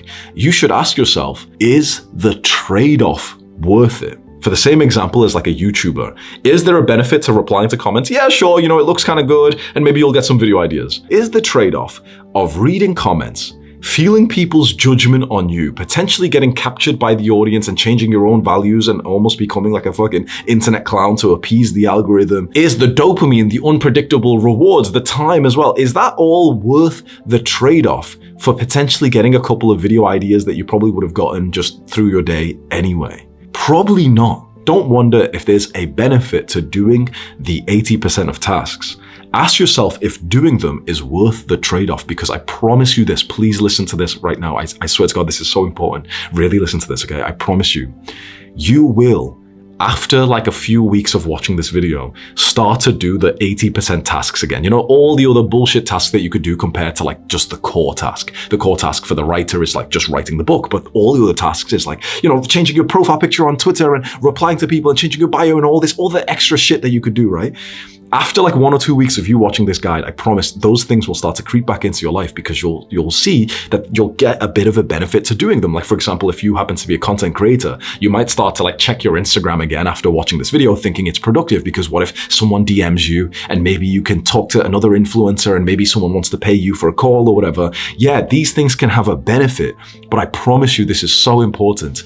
Usually it's these 80% of tasks that will actually distract you from the few core tasks. So overall, you'll end up with a worse business and you'll make less money. You think like there's no pain, there's no problem, there's no cost to you checking the comments or checking your Instagram DMs or whatever. There's no, like checking your own emails. It's not like a bad thing because it doesn't take away from these things, and maybe there's a potential gain from doing these. But I promise you, realistically, I swear to God, this is just a fact that I can vouch for. That's not how it works. Every single time you do some of these small tasks, you lose a little bit of focus on the big thing. Like imagine being that sort of anti-social writer who doesn't even have like an email address. Like imagine you literally are not logged in your own emails. You don't even check your own emails. You don't give a fuck if someone sent you like a podcast invite or whatever. You just focus on writing the best books possible. You don't have a Twitter. You don't have anything. You literally just work like a fucking immigrant in darkness. You release the book, and because the book is like a fucking piece of beautiful work, it ends up becoming like a bestseller and you've become an established author. It would be so easy for you to think like, okay, well, I've done writing for the day. I wrote for 4 hours. Now, if I check my emails, it's okay because I've already wrote the book for today. But imagine you check your emails and then there's a podcast invite and the BBC want to interview you, and then your brain starts to just detach away. And let's say you even say no to those things because you want to stay focused, but still your brain will think about those things. Then there might even be a time that when you're writing the book the next day, that you slightly change the way you write things to make it more like applicable for like the potential interview with one of the news companies that want to interview you. Do you see how insidious that could be? That even if you got like an invite to a podcast or an interview or something that you reject, even still, if you reject it, you might end up tomorrow and for the years afterwards, change some of your work based on like your brain's just thinking, oh, well, what if like the other person invites me? Do you see how like easy it would be for your core work to be changed, insidiously changed without you even realizing it? Just because you saw an email that was inviting you to like a podcast or an interview that even you didn't even reply to, never mind if you replied to it and you actually start to engage with that. It is such a big risk doing those like 80% tasks, checking your emails and the messages and replying to people, because it can change you so much more than you realize. One of the things you have to admit is we as humans, we are so sensitive to like the potential judgments from others. We are so like herd creatures, and we will literally, without even realizing it, start to change our work based on just if we think people will judge us positively or negatively. Let's say, for example, as a YouTuber, like we've said, the core task is just recording the videos. One of the inessential tasks, like the task that we probably want to avoid, is like checking the comments, because one, it's a time sink. It's not part of the big core tasks that's going to get us the results. But two, what if it changes us? What if you as a YouTuber, in one video, you got passionate and you got like angrier? And you read the comments of the video and everyone's like, whoa, he's so angry on this video. Like, that's such a good thing. He's so angry. He's so passionate. Tomorrow, when you're recording a video that doesn't need you to be angry, you might be angry automatically because you crave the same validation that you just got from them. And why? When we check the comments, when we check all these extra like fluffy fake tasks, we do it because we want a bit of a benefit to the big thing, to our success. But the thing is, imagine the YouTuber who doesn't make good videos, but he checks the comments and he replies to every comment. Like a lot of small YouTubers, they make like shit videos, but they reply to every comment and they stay small forever. Because it's not replying to comments that makes you pop off as a YouTuber, it's making the best videos possible. Now imagine the complete opposite of that. Imagine the YouTuber who makes the best videos possible and he never replies to comments. He still blows up. He doesn't do any of these extra little fluffy tasks, but he still blows up. Do you get what I mean? Like imagine the YouTuber who never replies to comments, but his videos are just fucking awesome. He still fucking blows up even though he never did any of these. Like imagine the author who writes the best books possible, the books blow up, they get bestseller list, but he doesn't do all the fluffy extra bullshit. But the people who do the fluffy bullshit but without the core task, they just end up fucking invisible. Because nobody's gonna make like imagine if there's an author who writes like shit books. He's not even like an author. He just writes like shit books. Nobody knows him. But yeah, sure, he replies to everyone who tweets him with his 50 Twitter followers. There's a phrase for this. He's majoring in the minor. He's spending more time doing all the fluffy bullshit rather than the big thing that would make the difference in the first place. Like for an athlete, the big thing that's gonna actually get you onto the scene is just simply how good you are at the sport. If you just do that, you can get on the scene. Or you can do all the extra fluffy shit. You can coach people yourself. You can try and do like a brand deal with some random fucking barber shop in your fucking town to maybe get 50 quid for your fucking sponsorship or some shit like that, and you're spending all your time doing all this bullshit. If you do that and you're not phenomenal at the sport, you'll stay a nobody forever. If you're amazing at the sport and you don't do any of the extra stuff, you'll still get put on the scene. You'll still get shown to people. You'll still impress people. You'll still do, the competitions, the fights, the games, and you'll still do really fucking well. If you just do the 20% task, like the task that you answered with the question of what would you do if you only could work 2 hours a week, if you just do that task, you will get the success that you want. If you just do these tasks, you will stay invisible forever. Now people will think, okay, well, I won't just do these, well, I'll do both. But often doing both just means you'll start to sacrifice some of the 20% core task. Like nothing should interfere with the core task. Like as a YouTuber, it's recording. Nothing should make that worse. Nothing should change the way you record. But if you do some of those other tasks like replying to comments because it feels so wholesome and you think it's going to get you a benefit, tomorrow the way you'll record will be different based on just the little comments that you saw, and it won't even be like your authentic energy anymore. The athlete who says, oh, well, I can do both. I can get some brand deals and sponsorships. I can make some money, but I can also train. But he'll miss like one training session because he was having a conversation with one of the people that might sponsor him for $300 to put a fucking logo on his shorts, and he stays up late one day to write an email to them, and it's just a distraction. Nothing should take away from the core task at all, but often it is these fluffy tasks that does. That's why it's essential for you to do this 80-20 practice, for you to figure out, okay, what is the 20% of task, like the 1 or 2 tasks that will just get you all of the success if you did nothing else, and what is basically every other task on the list that most people will just start to obsess over, when actually if you didn't even do these tasks at all and you just focus on the core tasks, it wouldn't even make a difference. So you're getting this idea now. You may as well just focus on those core tasks, and this is how we can work less and earn more. Because if you just focus on the core task and you get rid of all the extra bullshit that most people spend their time on, you'll have way more free time to actually put back into the big task in the first place. Chapter 6: Eliminating fake work. Imagine you're on a plane that crashes onto a deserted island. There are 2 ways to survive. Option number 1, pick up snails. They're everywhere, they're easy to pick up, there's no risk, and each one gives you 1 calorie. You spend all day gathering them, hands in the sand, back aching, and by night you've only earned enough food to barely stay alive. That's life when you fill your day with tiny, easy tasks, like answering emails, replying to every comment, organizing your folders, and changing your profile pictures. You're busy all day, but you are not thriving. Option number 2, go hunting for boars. It's harder, risky. You might get nothing for days, but one successful hunt feeds the whole camp. A feast that lets you not just survive, but thrive. That's what a great video, a breakthrough product, or a best-selling book brings you. A single boar is worth hundreds of thousands of snails. Snails versus boars is this random analogy I came up with like last year when I thought of the different ways that you can work. Most people work in the equivalent of just picking up snails and eating them because it's safe and they can just get like a consistent amount of calories in the case of snails, or income in the case of your work, but there's no escape from this life. So this is like, for example, the Uber driver who has $2,000 a month in bills, and then he just drives Uber, makes $2,000 a month, he pays his bills, so he just worked all month to survive. It's like the young person who gets an apartment in the city and maybe a car on finance, and then they work full time. They go to the office, they like suck their boss's cock and try and get a promotion that kind of matches inflation. And then they'll come back home at like 6:30, and they'll have like 3 hours left in the day to enjoy their apartment and the things that they've been spending their money on. They're quite literally just working to pay for an apartment that they only have because they work this job. Basically, their life is just like this treadmill, just like the weak people who, if they got deserted on an island, they'd just stay safe and just be picking up snails 1 calorie each without taking the big risk of going hunting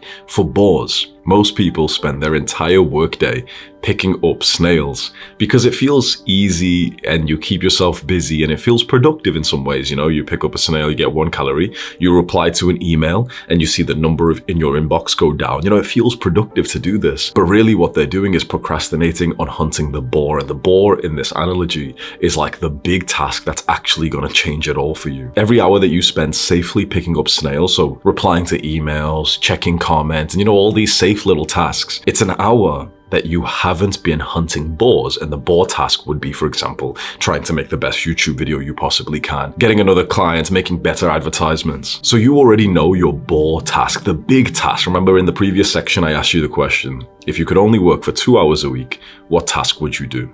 That task is like your bore task, the big task, the 20% task to really focus on. So as a YouTuber, it would be scripting the video and recording the video. And all the other tasks, the 80% of tasks, the snail tasks, are like everything else, changing your profile picture, changing the description, changing the banner on your YouTube channel, and replying to comments and checking your emails, and this guy wants you to reply to his email and whatever. So our task is so simple. If we can get rid of the 80% of all the little shallow tasks, the snail tasks, we can be full-time bore hunters. We can literally focus on the big task that's going to change it all for us in the first place. You cannot be a bore hunter if you're spending all day picking up snails. So there's 3 ways that we can eliminate the fake work, like the snail task, like the task that won't really make that much of a difference. And they are to ignore the task, to give the task to someone else, and then finally to batch the task. And I'll walk you through each one of these. So when you implement these 3 tactics, you'll notice that there's so much less fake work, like busy work for you to do, which means that your schedule is so free for you to just get really good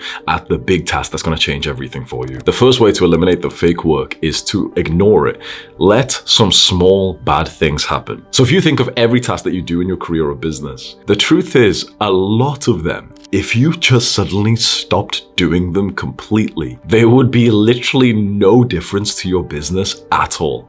You'd be surprised of how many random little tasks you do that if you suddenly stop doing them, it wouldn't change like how much money you make. Sometimes it's hard to admit that because maybe we've spent so much time doing some of these little tasks, but it's actually so true. There's so many tasks that you can just start to ignore, and basically no one will really even realize or give a shit. To do this though, to start ignoring some tasks, like some work that you're doing, you need a new mindset. And the new way of thinking that served me so well here, and I'll teach it to you. Avoid the any benefit mindset. For most people, they're trying to get any benefit to their goals. So if you ask a YouTuber why they spam their comments on like other people's channels, sometimes you see this, right? You'll see like a YouTuber who's got like 5,000 subscribers, and he won't just be like, commenting on his own videos, replying to people, but he'll comment like spam, basically like quotes or something on other people's channels. And you'll ask him why he does that. And it's because he gets a couple of subscribers by doing that. He's like in the comment section on so many different videos, and then maybe some people will click on his profile and he'll get a couple of subscribers that way. There is a benefit to him doing this task, right? There is a benefit. But this new mindset I want you to have is to really stop looking for any benefit in your goal and to start to calculate the trade-off. It's not just about if something helps you to your goal or not. It's about asking yourself whether it's worth it or not. Like, for example, does spamming your own comments on other people's YouTube channels give you a benefit and potentially get you a couple of subscribers? Yes. But is it worth the trade-off of almost diminishing your brand reputation because you look kind of like cheap when you're commenting on everyone else's videos, clearly trying to get subscribers? You're getting subscribers that didn't find you through your actual videos, but rather just like they randomly clicked on your profile, whatever. Is it worth the trade-off of your valuable time, your distraction to your videos to do this? Probably not. And the same thing, this is how I feel about Instagram. Is there a benefit to me being on Instagram every day and like posting stories and stuff? Yeah, sure. A lot of my friends tell me that like, oh, if you posted more on Instagram, if you posted on your stories, then people would kind of like, see what you're doing in your life and maybe they'd be kind of likely to buy from you. Okay, sure, fair enough. Is there a benefit? Maybe. Is it worth the trade-off for me to be on Instagram, to post a few stories that might get me a couple of sales extra per week, but then I'm actually on Instagram, the most mentally damaging app you could possibly be on? Is it worth the trade-off? Fuck no. Also because of the fact that realistically, I know that when I go onto Instagram, I find it very difficult to discipline myself to not end up scrolling and whatever. So if I go on Instagram just to upload a story, I end up going on Instagram like 10 hours, 15 hours a week because of the fact that I'm like actively using it. So then this is where our mindset needs to come in, where we don't just do things because there's a benefit that we can get, but we do them because it's genuinely worth the trade-off of doing so. We can look at quite a lot of tasks that we do and think, you know what? I'm just going to ignore that task. I'm literally just not going to do that task anymore because even though it might get me a bit of a benefit, me just focusing on the big task, the one with the answer of like, what would you do if you could only work 2 hours a week? You just focusing on that task will change everything for you. But you getting lost in the weeds of so many of these small little tasks will actually distract you from the big thing. And this is so true when it comes to communication, like emails, notifications, messages. Most of these messages and emails and DMs and comments, you do not have to reply to. And it makes no fucking difference if you like even check your emails or you don't. You'd be so surprised because we live in a world where everyone respects like emails so much. Like, oh, I check my emails. Yeah, my inbox is so clean. Like, who gives a fuck?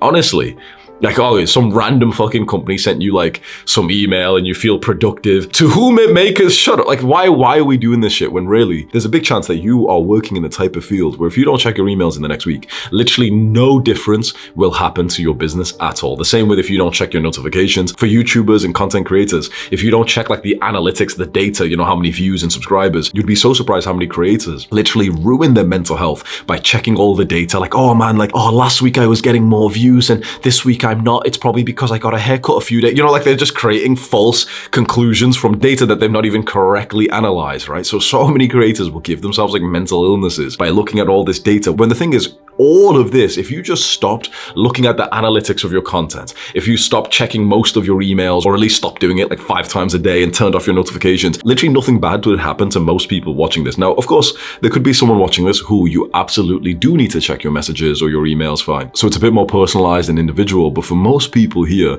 nothing bad will happen if you stop doing most of the tasks that you're actually busying yourself with. I started this video after the Jeffrey Adonis section telling you that I was hanging out with someone who was working in like the sort of complete opposite way to what I'm trying to teach you here, where she was on her laptop and then she was going from like task to task, doing this thing and this thing and this thing. And I was trying to tell her, like, you do realize like all of this is basically worthless. Like if you didn't do any one of these tasks right now, no one would even know. And she was like the company owner as well. I said to her, like, if you just post the best content possible, you'll make more money. You doing any one of these little tasks right now, you're just doing it because you're trying to feel productive. Be careful being the type of person who's overvaluing all these little tasks. Like, oh, I've got to do this thing and this thing and this thing. When really like a lot of this stuff doesn't even make a difference. So ask yourself right now as an action step, of all the tasks that you do, which ones could you ignore? And they probably wouldn't even be that big of a difference in how much money you make. Write your answers down of the tasks that you feel like you could actually just ignore, and then circle or highlight the tasks that you especially don't even enjoy. Because there's probably some tasks that you're doing which are not even fun to do, and you're doing them because, you know, you just want to feel productive, when actually if you stop doing them, you're literally not going to get any negative effect on your business. If anything, it's going to be positive because then you'll have more time and energy for the big task. But also you don't even enjoy doing these tasks anyway. So if you just stop them, your life has just become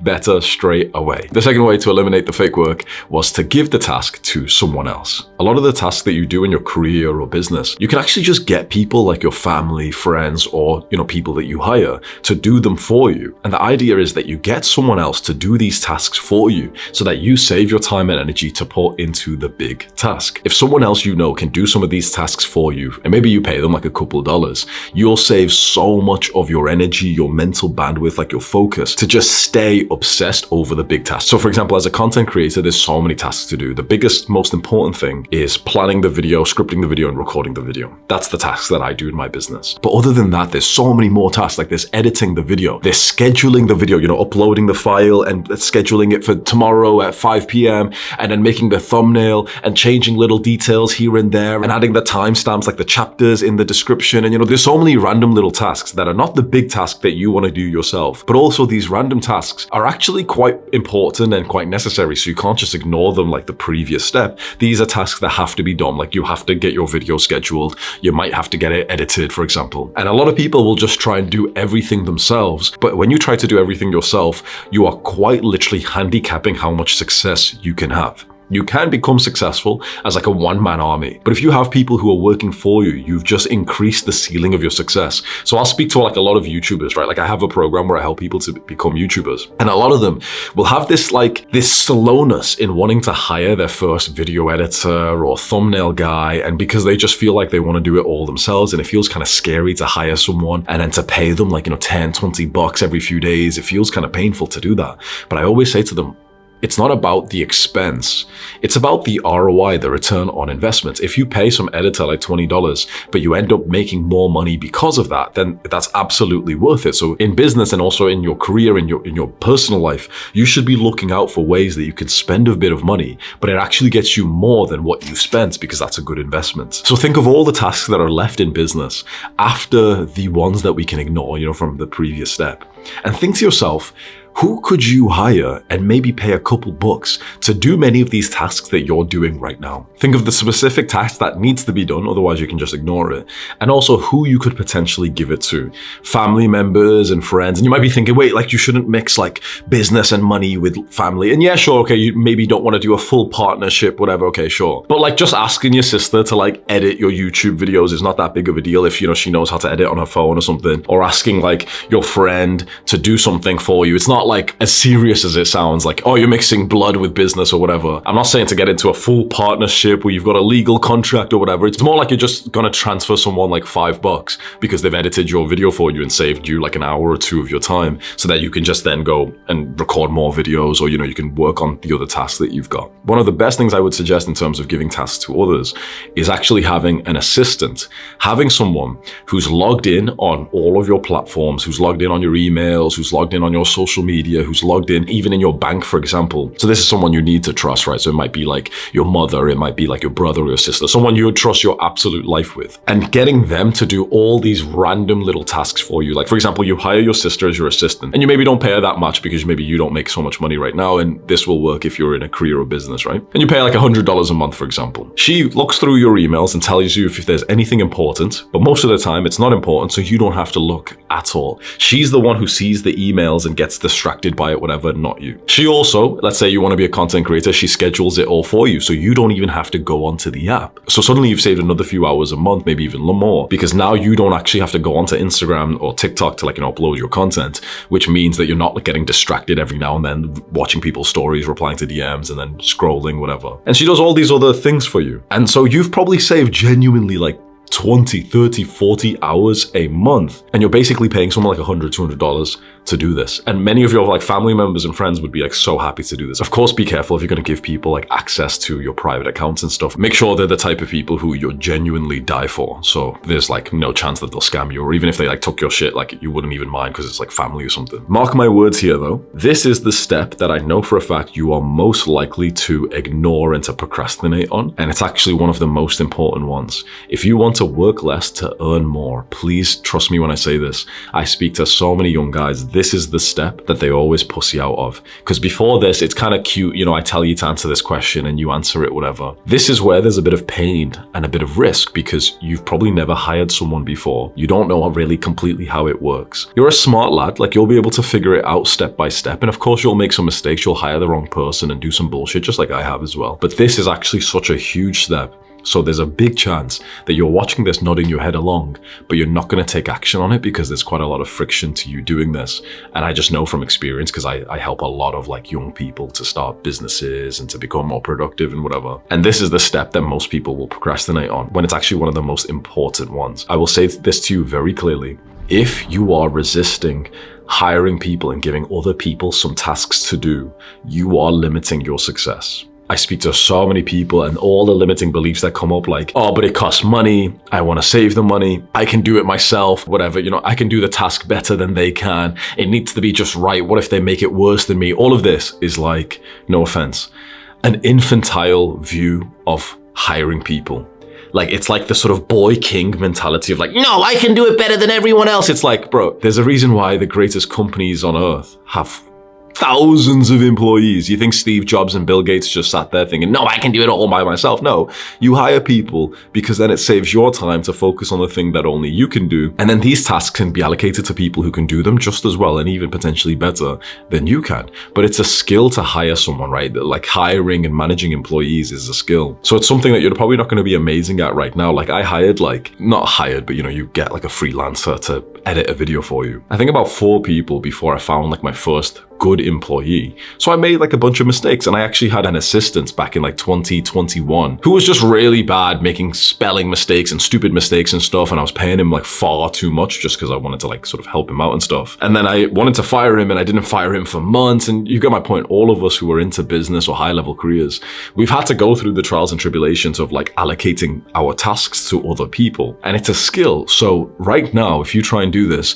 you'll probably mess up, but that's absolutely okay, because in the long run, like in 1 year from now, you will be the weird young person who has an assistant who like books your flights, your travels for you, who books your train ticket when you want to go to the town center or something. And that will save you so much time and headache. Like, it's so nice to set this up. It's just that it's going to take a little bit of time for you to really understand it properly and, to go through step by step. But it's actually not as hard as it seems, and you'll be able to figure all this out. So ask yourself right now, which tasks do you have in your career, maybe in your schoolwork, in your business, that you could just give to someone else and they could do maybe 80% as good as you can. Because if you can give some tasks to other people and you can just focus on the tasks that only you can do, your life is going to improve so much. You will drop your work hours significantly, and that means that all your energy can be focused on that big task, like the bore task that we were talking about. And that's the thing that's going to make the biggest difference in your success. The third way to eliminate the fake work, like all those little snail tasks, is batching. So we've already covered ignoring tasks that basically make no difference if you do them or not. And then the second tactic was, okay, we have tasks that someone needs to do, so we just make sure that someone else does it. And for this third tactic of batching, these are tasks that you have to do, like you yourself. You can't give it to someone else. You have to do. So here's a more efficient way of doing the tasks that you have to do, and it's called batching. So just imagine this. Imagine you're wearing a shirt and you spill a drink on it. Your shirt is dirty. It needs to get washed. What would you do? Option A, you go to the washing machine. It's empty. You put this shirt inside of the washing machine. It's only got this one shirt inside. You put in the laundry detergent, everything else, and then you start the cycle and you wait a few hours and then the shirt is clean.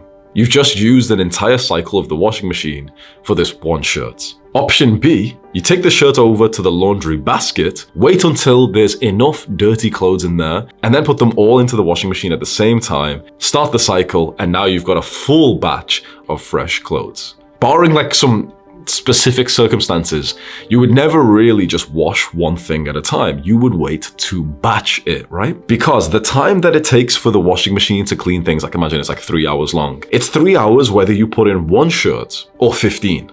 It's still 3 hours. The setup time, like the time required to clean clothes, is basically the same if you clean one shirt or 15. So you may as well just clean 15 shirts at the same time. And this is called batching because instead of doing something individually like 5-10 times a day, you batch it all together maybe 1 or 2 times, and it's just far more efficient for you to get through things. And so we can use batching in like our knowledge work on our computers. Imagine like checking your emails. The average person checks their emails like 100 times a day or something crazy like that. So that means 100 times a day, you're not being present here in the real world. You are just absorbed by like the digital ether 100 times a day. Imagine if you just checked your emails once a day. Like imagine at 4 p.m. every day, you set on an alarm and you only will check your emails at that time. You check them at that time, and there's way more than usual, because usually you check them and you kind of clear the list throughout the day. But then at that time you check them and there's like 15 there. You go through all the emails and now you won't check your emails again until 4 p.m. tomorrow. It's actually so much more efficient and it saves so much time for you to check it just once instead of breaking away from the present moments like 40, 50 times a day to check it. And this is the same thing with your notifications as well. Let's say if you've got all the social media apps and you want to see your messages, Snapchat, Instagram, WhatsApp, you probably go onto these apps like 100 times a day, maybe even more, right? To check messages, to reply to this one guy, reply to this guy. What if instead of checking it individually throughout the day, you just check them once or twice at the same times every day? Like imagine you just check all your social media apps at like 8 a.m. before you go to school, and then also at like 6, 7 p.m. Just twice a day, you go into the apps, you reply to everyone in one big batch, and then you don't check it again till the next allocated block time. This way, you would go from being like, like the chronically online young person who's got like the gay sort of broccoli hair, and he's so like anxious and agitated like a shallow breathing little boy who checks his phone so much and whatever, to having like this stillness that often comes with a lot of entrepreneurs who are quite successful. And this is so powerful. Like there's so much power in being the type of person who isn't chronically online, who isn't very easy to reach. In the modern day, it's a bit of a flex when you don't reply fast. There's a reason why girls are kind of more attracted to the guy who doesn't often reply so quickly. We kind of respect the person who's got like a big boundary with his phone or his computer, because it's like a feeling of power, because these things are quite addictive. And I'm telling you right now, if you can implement this, you will notice your life will improve dramatically. Consider what tasks that you can batch and set up some kind of schedule, like a cadence for doing them. For example, right now it's 7:51 a.m. I've woke up today about like just about like 2 hours ago, and I haven't checked my phone yet. I have like, my little points that I'm teaching you today, but I've not checked my WhatsApp, I've not checked my Discord messages, with my team or anything like that. And so when I finish recording this video, I'll go downstairs to eat my pre-workout meal before I go to the gym. And that's when I'll check my phone for the first time. So I wake up just about 6 a.m., sometimes just before 6, and I check my phone for the first time, like literally, I don't know what messages I have or anything like that, at about like 8:30. So for the first like few hours of the day, the messages that I'm getting are kind of being batched up. It's like, a laundry load where you keep throwing an extra like dirty shirt in there. It's getting batched up because instead of me waking up, checking my phone, replying to someone, recording this video, replying more and more, just being chronically attached to my phone, I just check it less often. And when you check it less often, there's more messages to reply to. It feels kind of nice when there's like 7 people who have texted you at once. So you go through everyone quickly and then you can go and do the thing in real life. So ask yourself, what tasks can you batch? And what frequency, what cadence would you do them on? Chapter 7, designing a 2-hour workday that makes you rich. I'm going to walk you now step by step on designing the workday, like the routine that's going to do really well for your career or business. And it all starts with eating a frog. So imagine this. Imagine we're sat at dinner and this weird guy, he pulls out this box. And inside of this box, when he opens it up, is a frog, like a live, real frog. And imagine this guy, for some reason, says, you have to eat this frog today. I don't know, he's captured your mother, okay? Your mother's gonna die, you have to, you'd eat the frog to save your mother's life, right? So you have to eat the frog. But he gives you a choice. He says, you can eat the frog right now, before our dinner comes out of the restaurants, or you can eat the frog after we have dinner. Which one? What's the correct answer? Really think to yourself right now. Imagine, okay, you're at dinner. You have to eat a frog. You can eat it now before your dinner comes out, or you can eat dinner first and then have the frog afterwards. Most people, unfortunately, would choose the wrong decision, which is eating the frog after dinner. Why is that the wrong decision? Well, realistically, think about how it's gonna go. The guy who says, oh, I'll do it later, his entire dinner is ruined. He's literally, oh shit, I've got to eat the frog. Oh God, it's gonna be disgusting. His entire dinner is ruined. He's procrastinated it. He's basically just given this punishment to his future self. The correct answer is to eat it right now without procrastinating, because if you eat it now, then you can kind of relax afterwards. Okay, the hard thing is done. Now you can cleanse your palate with the dinner and you can enjoy yourself. Most people, when it comes to working hard, especially with something that requires discipline, they push it off. They say like, oh, I'll go to the gym after work. I'll go to the gym after I eat. I'll do the homework after I go to the gym. They push it off. But then all day, you feel kind of shit, right? All day, like you pushed off this thing and you feel like mentally drained just thinking about it. Like you've procrastinated it all day and it actually feels like a full-time job to procrastinate. Like it doesn't feel easy or restful to procrastinate. It weirdly feels harder and more strenuous than actually just doing the task in the first place. So this is the eat the frog analogy. And the idea is if you had to eat a frog at dinner time, it would make more sense for you to eat the frog before dinner and get it done right away than it would to procrastinate and wait till after dinner. But then your dinner is like ruined in the anxiety of like this gross task that you have to do. So we can translate this analogy into our own productivity. That big 20% task that we've been talking about so far. So for YouTubers, it's like making the video, like scripting the video, recording the video. That big 20% boar task, like the boar hunting task, we should do as early on in the day as possible. And I wish I knew this, because back in 2019 and 2020, when I wanted to become a YouTuber or just an entrepreneur, I was also working in a job. And so my daily schedule was that I would wake up, I would go to the gym, then I would work in my job, I'd come back home and I'd try to do the work of the business that was going to change my life. But I was just too tired and mentally incapable of doing it. And you can probably relate to that. You know how everyone online will tell you like, oh no, it's easy to make a business. Just come home and work, after school or work. I'm going to tell you right now, I was not capable of balancing a business and a full-time job and gym at the same time. That was like too much discipline. And I was a pretty disciplined guy. I was enlisting into the Air Force at the time, like into the military. I was pretty disciplined.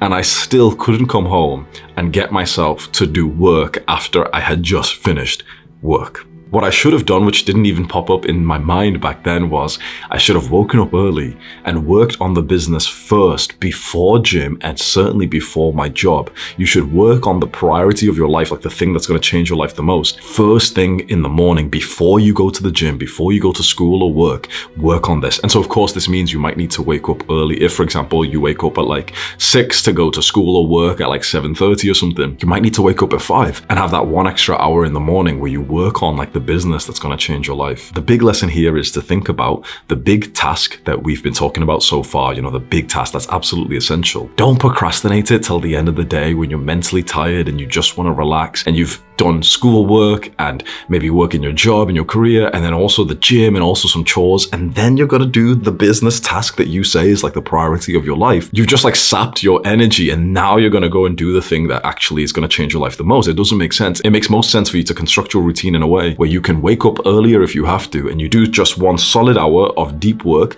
on the sort of business task that's going to change your life first thing in the morning before you do anything else. So that's how our 2-hour work day is going to start. We're going to wake up early and we're going to do 60 minutes of deep work. Deep work is very specific and it's usually not the way that most people work. Deep work is when you will do the task that you said you would do with 0 distractions during it. So it's a little bit easier for me right now. Okay, I'm recording this video. This is deep work for me. I'm staring into the camera as I record this. I have my phone to the side, but just because I've got my notes there. But other than that, I'm not distracted by anything else. It would be weird for me to be recording this and then just like randomly start scrolling or some shit, right? It's a little bit sort of easier doing something as visual as this. But if your big task is kind of less visual than recording a video, let's say it's something on the computer, it would be so easy for you to be on the computer, do the big task, and then out of nowhere, click on your emails and get distracted. When I say 60-minute deep work, I mean 60 minutes, your eyes literally only look at the big task and nothing else. You don't get up halfway through to go get a coffee. You don't work outside in a nice cafe with a matcha latte like a pretty white girl. You work inside like an immigrant and you do nothing that distracts you. You literally only do the big task that we have already identified. So that means for 60 minutes, you don't check any notifications, no emails, you don't interrupt the flow. Let's say if you want to be an author, right, and you're writing a book, for 60 minutes, you just write. You don't randomly go onto emails and go onto Twitter to reply to someone. You don't randomly think, they just quickly got to do this one thing, got to order something, I've got to quickly do this. No. For 60 minutes, you just do the big task, which if you want to be an author would be writing. If you want to be a YouTuber would be recording. You just do that with no interruptions, no distractions, no little excuses to let me just quickly check something, nothing. 60 minutes. And what you can do is go on your phone beforehand, put on a timer for 60 minutes, and then just keep that like sacred, non-negotiable. Put your phone on airplane mode after that and just focus as best as you can. I promise this is so important. And I know that you probably think that this is a little bit unnecessary. Okay, just sit down and work for an hour. It's not, you don't have to be this specific. I promise you, if you do 1 hour like this, where you are almost like angry at all of the distractions of the world and you are really focused, I promise you that 1 hour is genuinely worth more like 4, 6, 8 hours of like a normal workday where you're working a little bit and then you check your phone and then you switch tasks and you do this thing and this thing and this thing. No. If you literally make this 1 hour just pure, you just do one task, no interruptions. You try not to even get up to go to the toilet. Like that's how serious I'm being, right? For 1 hour, you just go obsessively focused. I promise you this 1 hour is worth like probably 4 to 6 hours of like a normal work day. This is how you can work so much less hours, but actually still get as much or even more done. Once the 1 hour of deep work is done, then I would suggest doing about a 10 to 20 minute block of essential tasks. So if you have to like rush off to the school or to work or whatever now, or maybe to the gym, fair enough, go ahead and do that. So usually I do 1 hour of deep work like this in the morning where I script and record videos.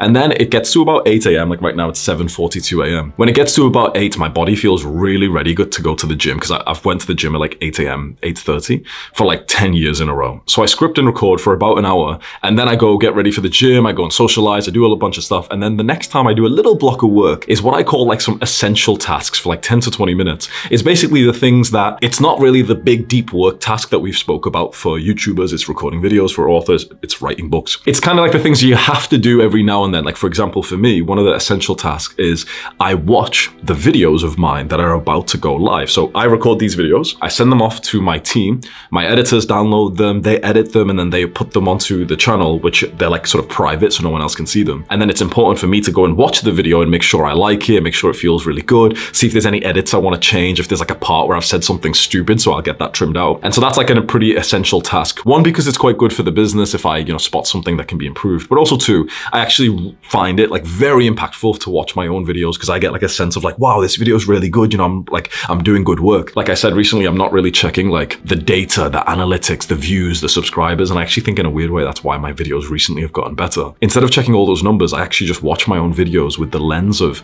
feeling like, would this video help younger me? And this is where like, it's so important. This is like, honestly, one of the best parts of this entire business is when I watch my own videos back and I'm there like hype thinking like, holy shit, imagine if I gave this video to younger Hamza.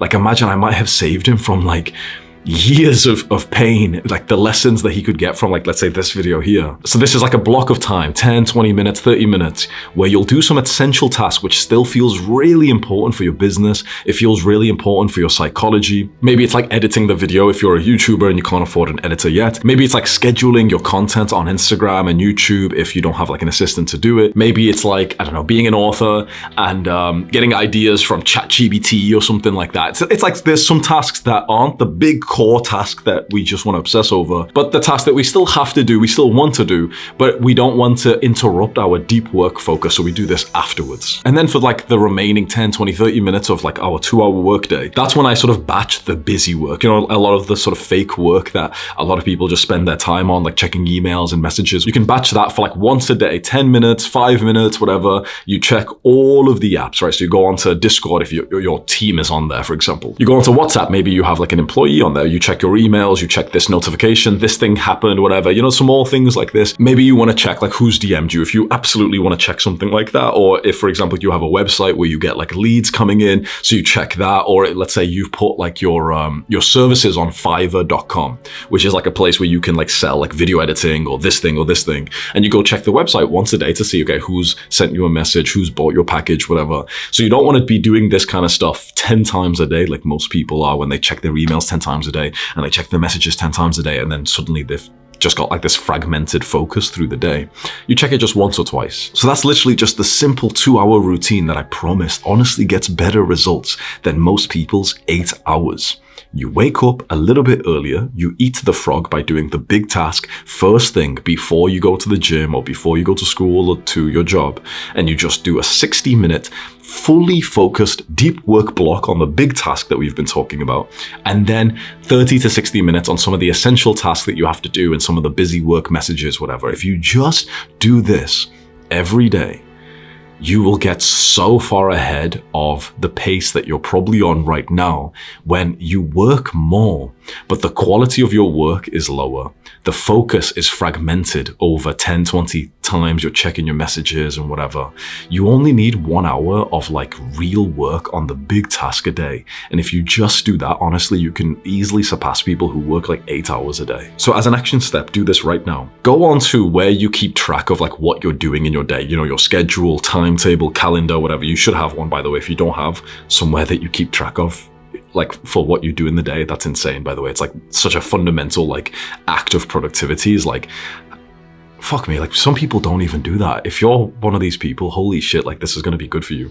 Have somewhere that you literally like write down what you're going to do tomorrow. So whether it's on like your phone, like I have like let me just quickly show you. I have like a notes page where you can see like I'll write down the things that I'm going to do in the day. And then I also have my Google Calendar where I block out the times of the day, and there's like random appointments and haircuts and whatever is on there as well. For the love of God, please have something like this. If you don't right now, and if your productivity system is just kind of like I'll just do it sometime, that's crazy, by the way. You can become so much more productive and get so much more done if you actually just plot what time you're going to do things, right? So add this to your routine, to your timetable, your schedule, your calendar, whatever. You wake up early, 1 hour of deep work, 30 to 60 minutes of the busy work essential tasks. Chapter 8, and the most interesting chapter: what to do when you're no longer busy. So if you're watching this guide in order and you're going to implement what we've spoken about, but you haven't just yet, this chapter is going to seem like almost pointless and silly. But when you have implemented what we spoke about, especially for a few days or for a few weeks, this chapter is going to make 100 times more sense to you. In fact, I actually, let me just predict something.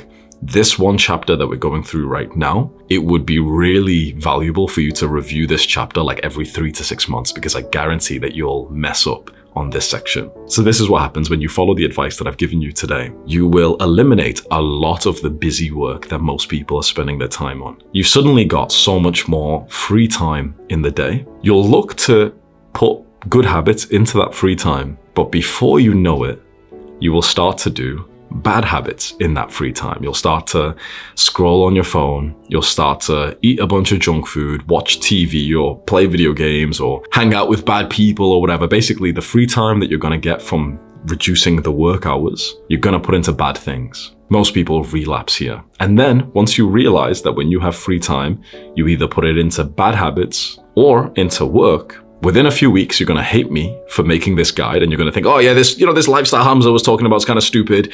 Actually, working all day makes me feel better. And you'll go back to adding so much more work. 10 coffees a day, Andrew Tate kind of mindset. That's going to happen to a lot of guys here, and it's happened to me multiple times. Why would that happen? Think about it. You follow this guide and you will eliminate a lot of the busy work that basically doesn't even get much results in business. But you will overall feel worse because you will have free time that then is often just used up in bad habits, degeneracy, complacency, scrolling, social media consumption. Once you kind of relapse on some of those bad habits like porn, video games, and scrolling, whatever, you'll then just feel like it was safer for you to work all day because at least then you were kind of being productive and you were at least away from these bad habits. We need to break down what's actually happening here, and it's so interesting. For the first time in your life, you are no longer just keeping busy all day. Since we were children, we attached onto things that kept us busy. For most of us, it was video games. And the reason why is because we have emotions that are stuck inside of us that are unprocessed. If we do nothing, like imagine this right now, imagine if you do nothing, you're not working, you're not busying yourself on anything, you're not socializing with anyone, you're not even doing any bad habits. If you just sit there all day, for a week straight, you will go through a whole spectrum of emotions, but most people could admit that if you were sat there doing nothing, it would probably feel in some ways negative. The reason why is because old things will come up into your mind. You'll remember that person who hurt you a few years ago. You'll find yourself mentally in the middle of an argument you had 6 months ago. All these things will come up and they feel uncomfortable. And the first thing we do when we get these kinds of emotions and memories, we just go and do some bad habits to cover it up. Imagine that moment when you just find yourself like recapping an argument you had months ago. You'll feel it. It feels uncomfortable. You'll even find yourself almost like mouthing, like your mouth will move as you'll say what you wanted to say back then to that asshole 3 months ago, 6 months ago, whatever. And that feels uncomfortable, right? It doesn't feel nice to think like this, to recap some memory like that. And before you know it, you will suddenly decide to cheat on your diet today.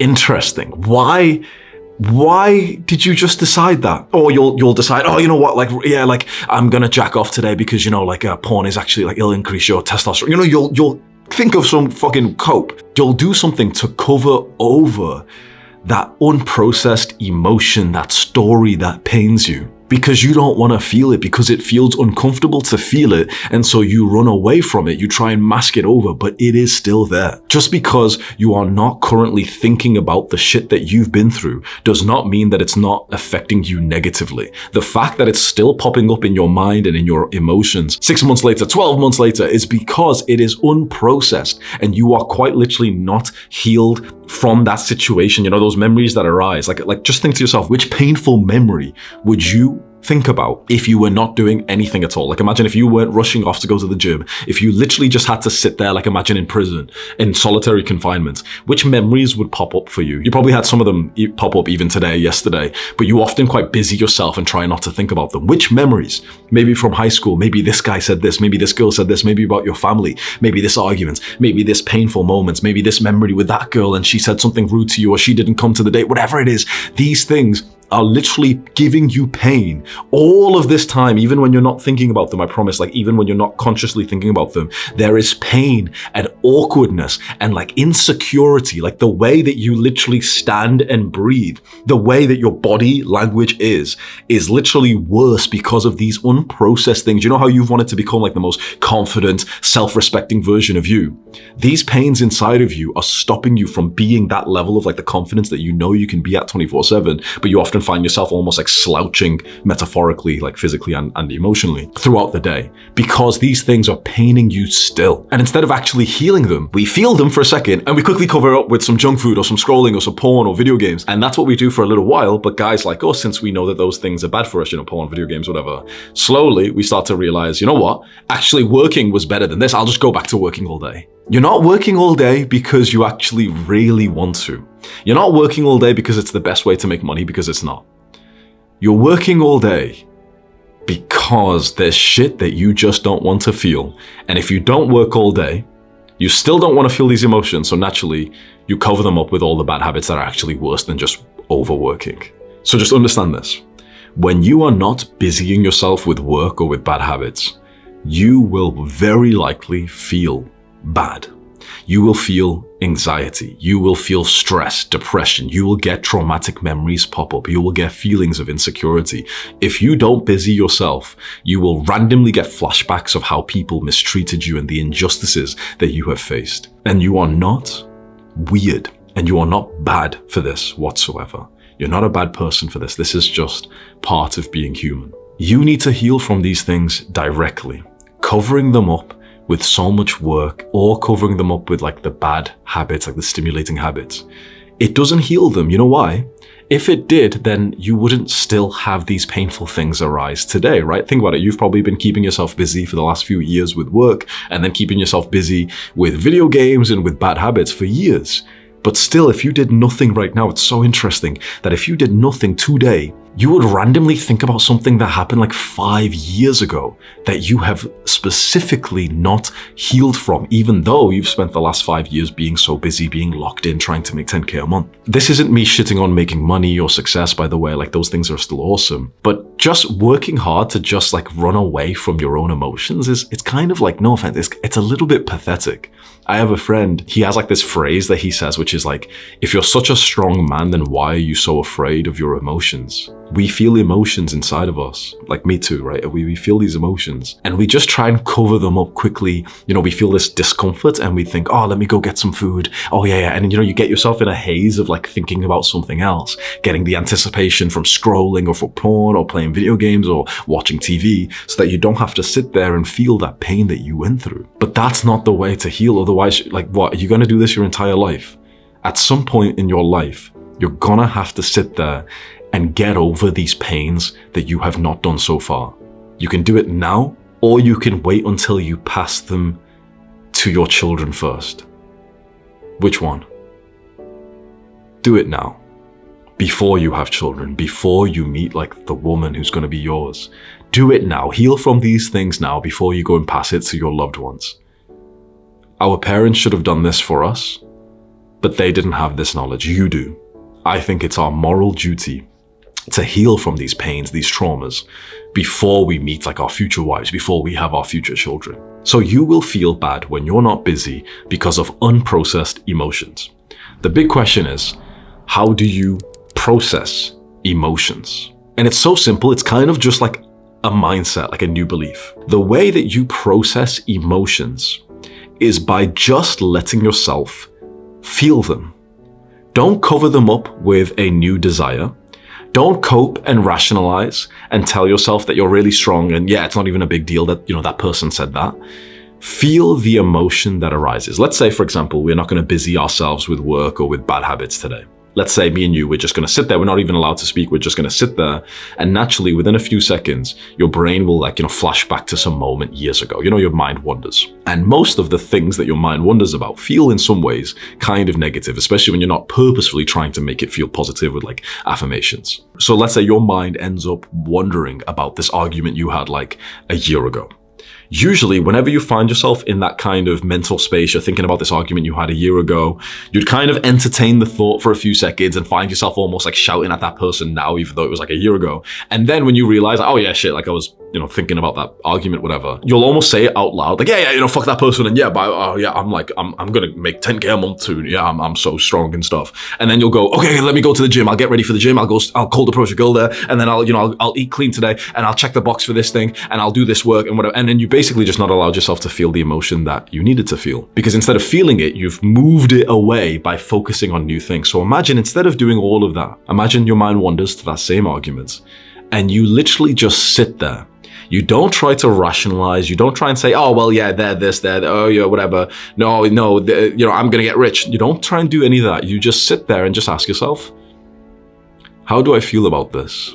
I feel bad because they misunderstood me. And that feels really painful. They accused me of doing that thing, which I didn't do. And that feels painful. I think most of all, I feel bad because this was like a friend of mine. And I wish they had more loyalty for me, because I think I would have had that level of loyalty for them. So I feel pretty bad about this. You're basically just stating the fact of how you feel, whether you say this out loud or just inside of yourself.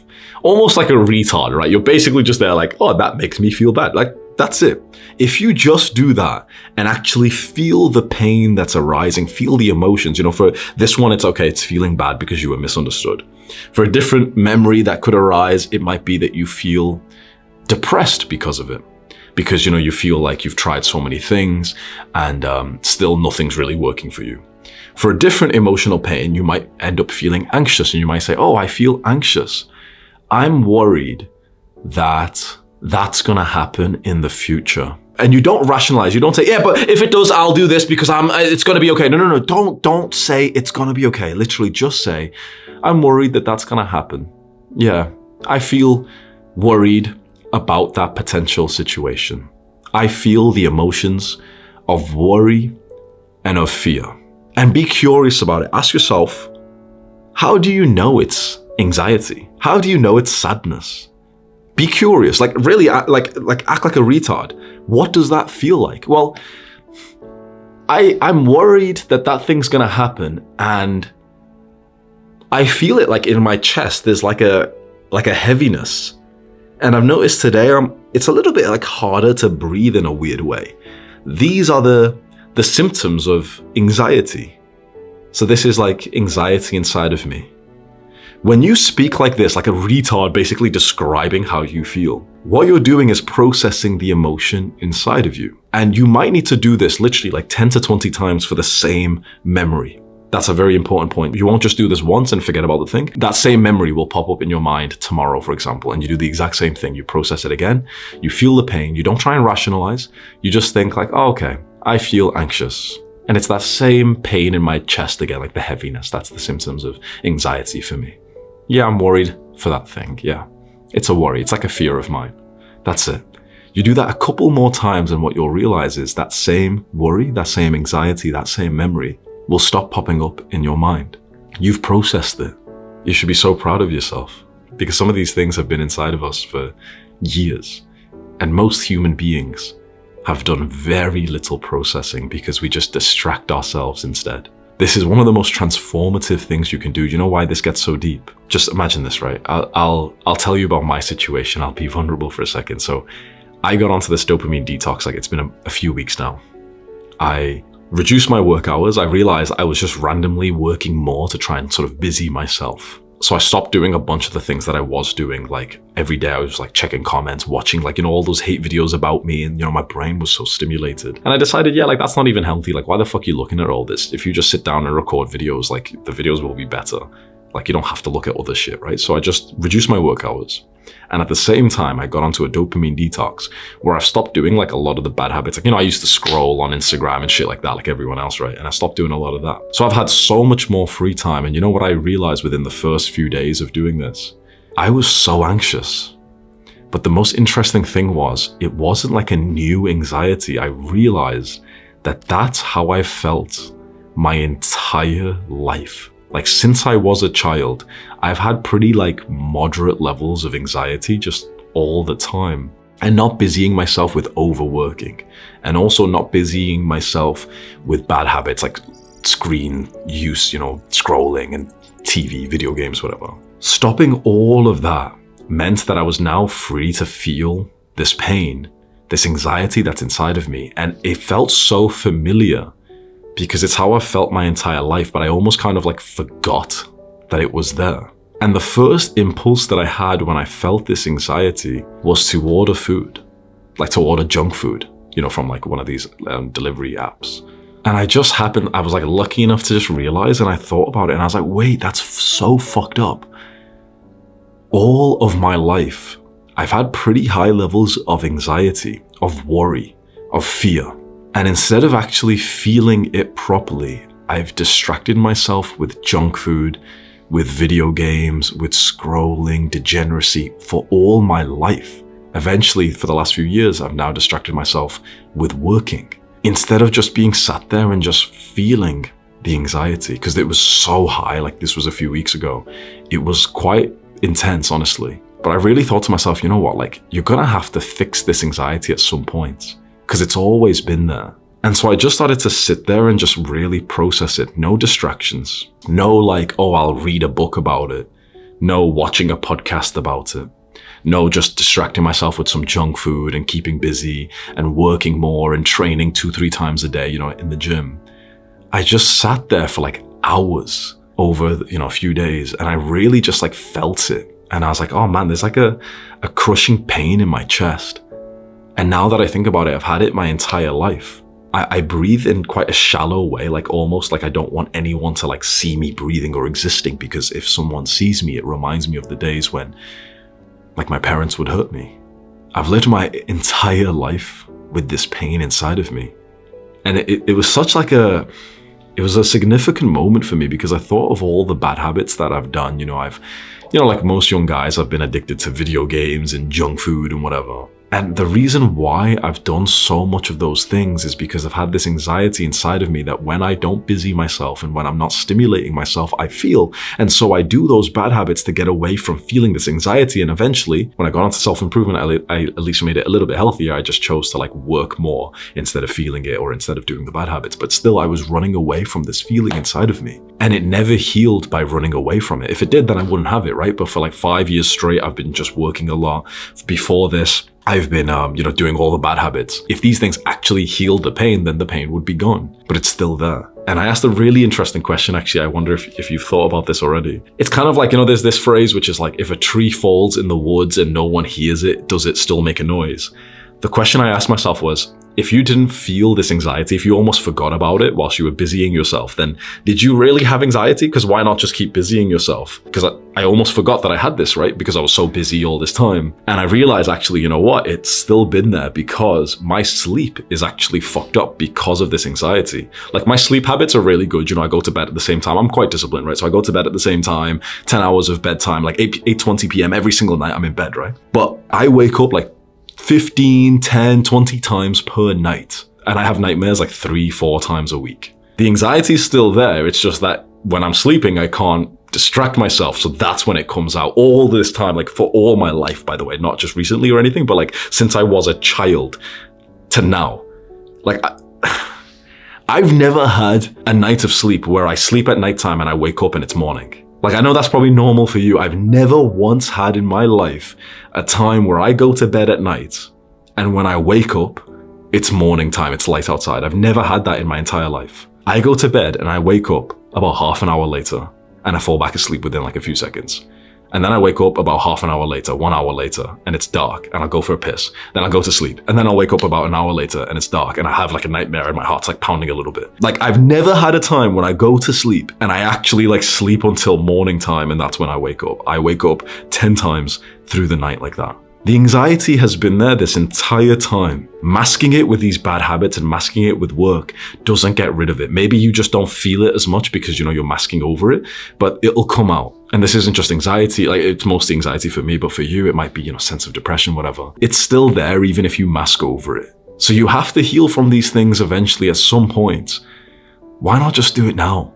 Because what you'll find is if you start to heal from these things, if you stop busying yourself so much and you start healing from these things, you'll have less desire to cheat on your diets, to stimulate yourself with porn, video games, even with overworking and doing stupid shit, because you don't have as much to run away from. So if you start to just sit there and just process these pains inside of you using the tactic that I just spoke about, where you just sit there and you're almost like curiously thinking about what you feel, and you don't try and cope and rationalize and say, no, but I'll do this. No, you just feel it like a retard would describe it to a doctor.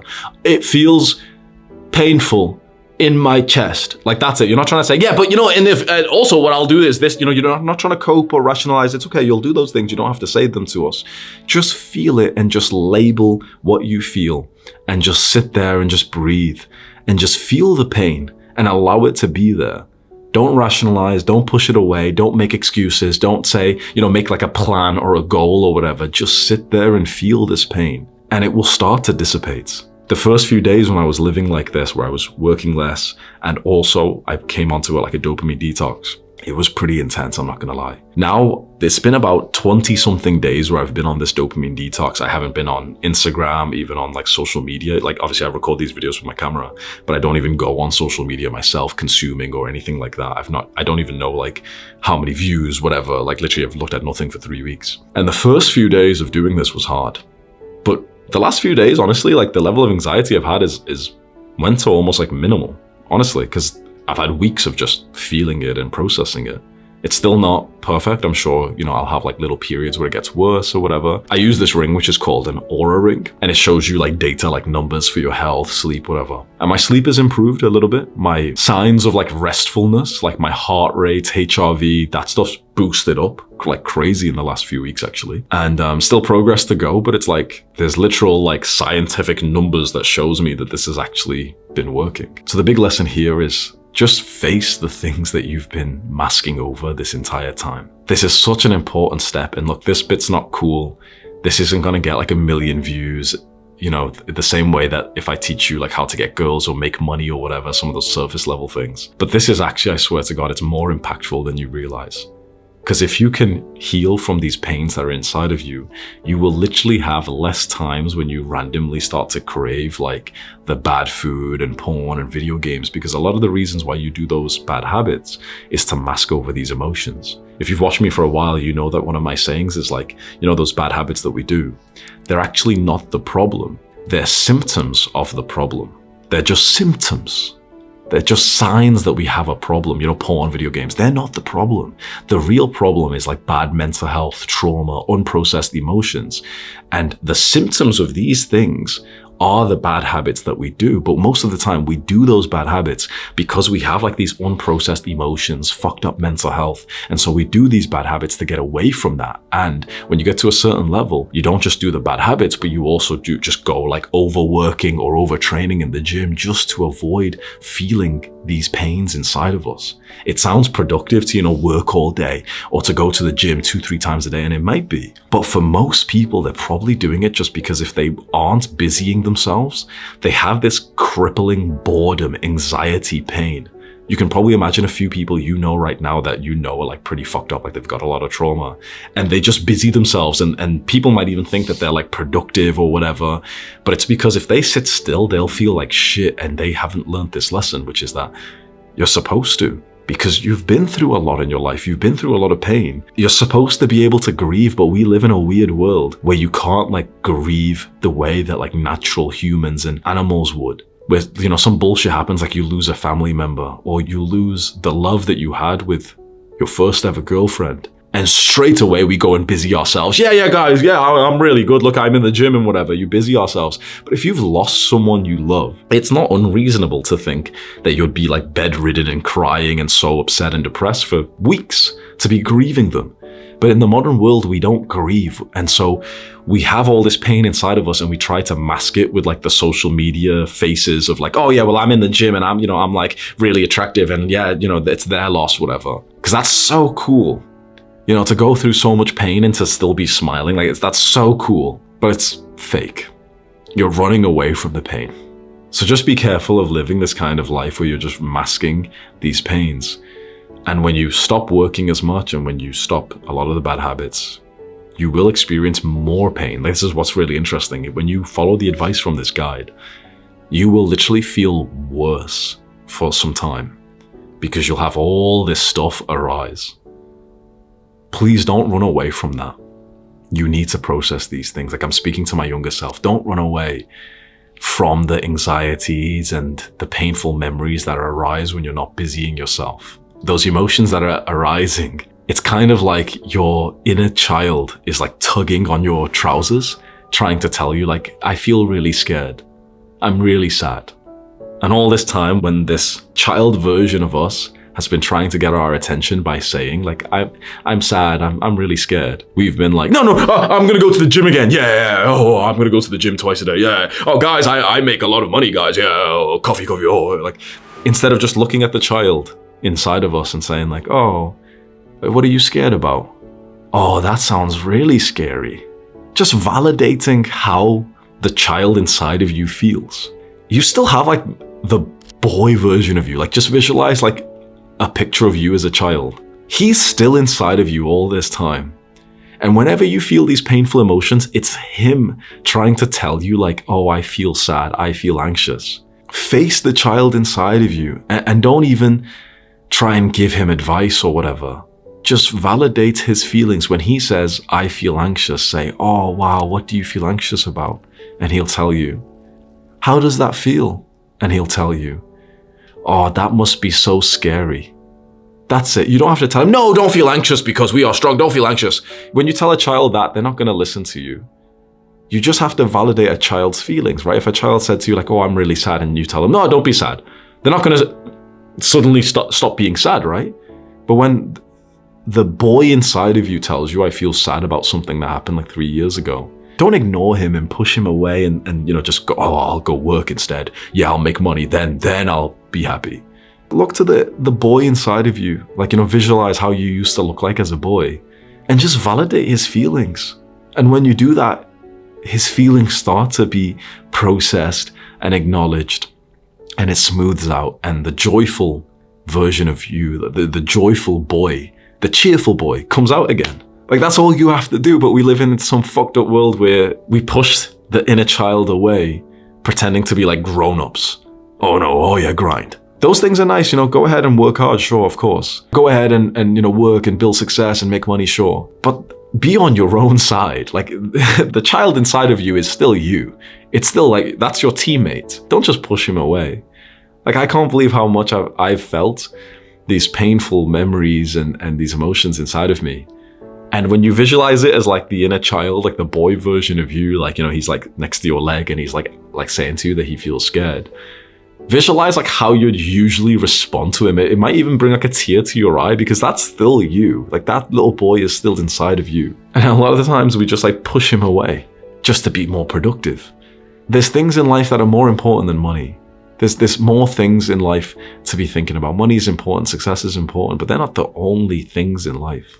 I want to give you a word of caution here, because if you're anything like me, this section that we've just covered now is probably quite transformative for you, and you're probably realizing, wow, like, this video is actually so much deeper than you thought it would be.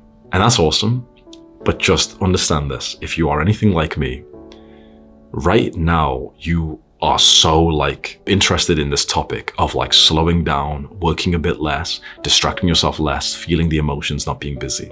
The problem is we live in this modern world where the people who busy themselves are often promoted on the algorithms and, they're seen as successful, whatever. Within a few weeks, you will click on some person's content and you will hear them boast about how hard they work. And you will slowly fall back into the sort of working all day, don't feel the emotions kind of lifestyle again. This is why, honestly, I haven't watched anyone's content in a few weeks now. And this is the best I've felt. It's like, I was saying this to a friend yesterday. I feel like since 2022, I've been in like a weird daze. Because in 2020 and 2021, I didn't really watch like anyone else's content. I just lived my life as I am now. I processed a lot of things in those days. In 2022, Andrew Tate was going viral, and it was like, that was when like the sort of manosphere of like, yeah, I'm a high value man and I make money. A lot of people came on the scene like that. And I started to watch these other people, and I started to like overwork and not meditate and not do these things that have done really well for me. And I feel like from then up until just a few weeks ago, I've been in this weird daze where I haven't even been like Hamza. I've changed myself based on what seemed like was successful, which was like these other male role models. And that was such a big mistake. I can't believe how far away from my own path I fell by looking at other people's content. So I've made almost like a rule for myself, which is like, just be very careful looking at anyone else's content. There's been a few times in the last few weeks where I've went on YouTube, to like review my own video, or I'll go and watch something I really specifically wanted to see, like a podcast on sleep or whatever. And before I know it, my mind is just being changed. My weak brain makes me want to act like the person I'm watching. Like, I think that's so normal. And I know for a fact that even though how I feel right now is awesome, if I go and watch like the stereotypical like alpha male content, work all day and make as much money as possible, I know for a fact I'll be susceptible to falling for that message again. So the warning that I have for you is, if you're watching this far, you probably think, wow, this is like so true. This is the way to live. I've got to live like this more like healthy life where I'm still, working and creating success, but I'm doing it more efficiently. And then I'm not busying myself like most people are. I'm living like that sort of slow, leisurely pace of life, which is way more healthy and natural for humans. You are probably on this wavelength like I am. But within a few weeks, you will see someone's content who's on a completely different wavelength. And, they've got like unprocessed emotions that they're running away from. So they're trying to like work as much as possible, stay busy, stay busy, stay busy. And you will probably fall for it because you'll see how much the world validates those people. Just be careful of that. This might now be the time for you to do the same thing that I'm doing, which isn't just about working less, but just consuming less completely in general. Just be careful of watching people online. I can't believe how much of my own life I've lost by watching other people and taking on their values and not even realizing that it was so inauthentic to me. Like how I was living in 2020 and in 2021 was the real me. From 2022, 2023, 2024, and most of this year, I've been living like, like this fake alpha male type of characters you see on content and on Instagram and TikTok and whatever. I can't even believe it. Honestly, I was saying this to my friend. I was like, I can't believe I've spent like years of my life living a life that like was so inauthentic just because I thought that's what success looks like. This is the life for me. Always has been before this. Yeah, so just be careful, because if you do watch content, which most people do, it's very easy to lose yourself. You should even be careful with watching my videos. I think if you watch this far of this one, chances are mine and your values do align. But even I make mistakes. Like, I'm living like this right now and it seems so right. Okay, this is like so deep. Like, we're talking about the inner child and trauma, whatever. I'm a human being. Look, 2 weeks from now, I'll end up changing my mind and saying like, guys, work all day and drink 10 coffees a day. And yeah, guys, So be careful even watching me, honestly, because I'm still fucking human and I still like randomly change myself and then I randomly change the values that I put onto you. If you eventually stop watching me, no hard feelings, honestly. Like, some people say that to me, like, oh, Hamza, like, your videos changed my life, but I don't watch you. I don't really watch anyone anymore because I just, I don't want to be a content consumer. I'm almost like proud of them. But if that's going to be the case, the only one thing I ask for you is don't view that as like a bad thing of like, oh, I don't watch Hamza anymore. View it as like, oh, I don't need to watch Hamza anymore because his videos actually helped me a lot. We should end with like a handshake, not like this weird thing of like, oh, I don't watch you. And you get what I mean, right? If you've got to the point where you don't watch like much content at all and you feel like a big reason why is because of the things that I taught you, then my job is actually complete. I've really helped you. And there's no hard feelings or anything. Leave with like a handshake. And if you want to help me in a weird way, send my video to like 2-3 people. So as you leave and you graduate from my advice, 2 or 3 of your friends or people start their journey by watching me. So at this point, you're no longer busy. You're healing these emotions that have been inside of you for so long. And as you heal them, your desire for bad habits even starts to go down as well. And this is when you start to live like a real human being, when you still have work that means a lot to you, that contributes to others, that's building massive success. But now you actually have time for leisure and for social connection for many hours of the day, which is what a human is meant to have. Like, I had one of the most like magical days yesterday where I woke up and I worked for like an hour, then I went to the gym and I had like a bunch of like deep conversations with people, like for hours. I went on 2 phone calls with people. I sat in the gym, like we have like this outside area, which is like beautiful.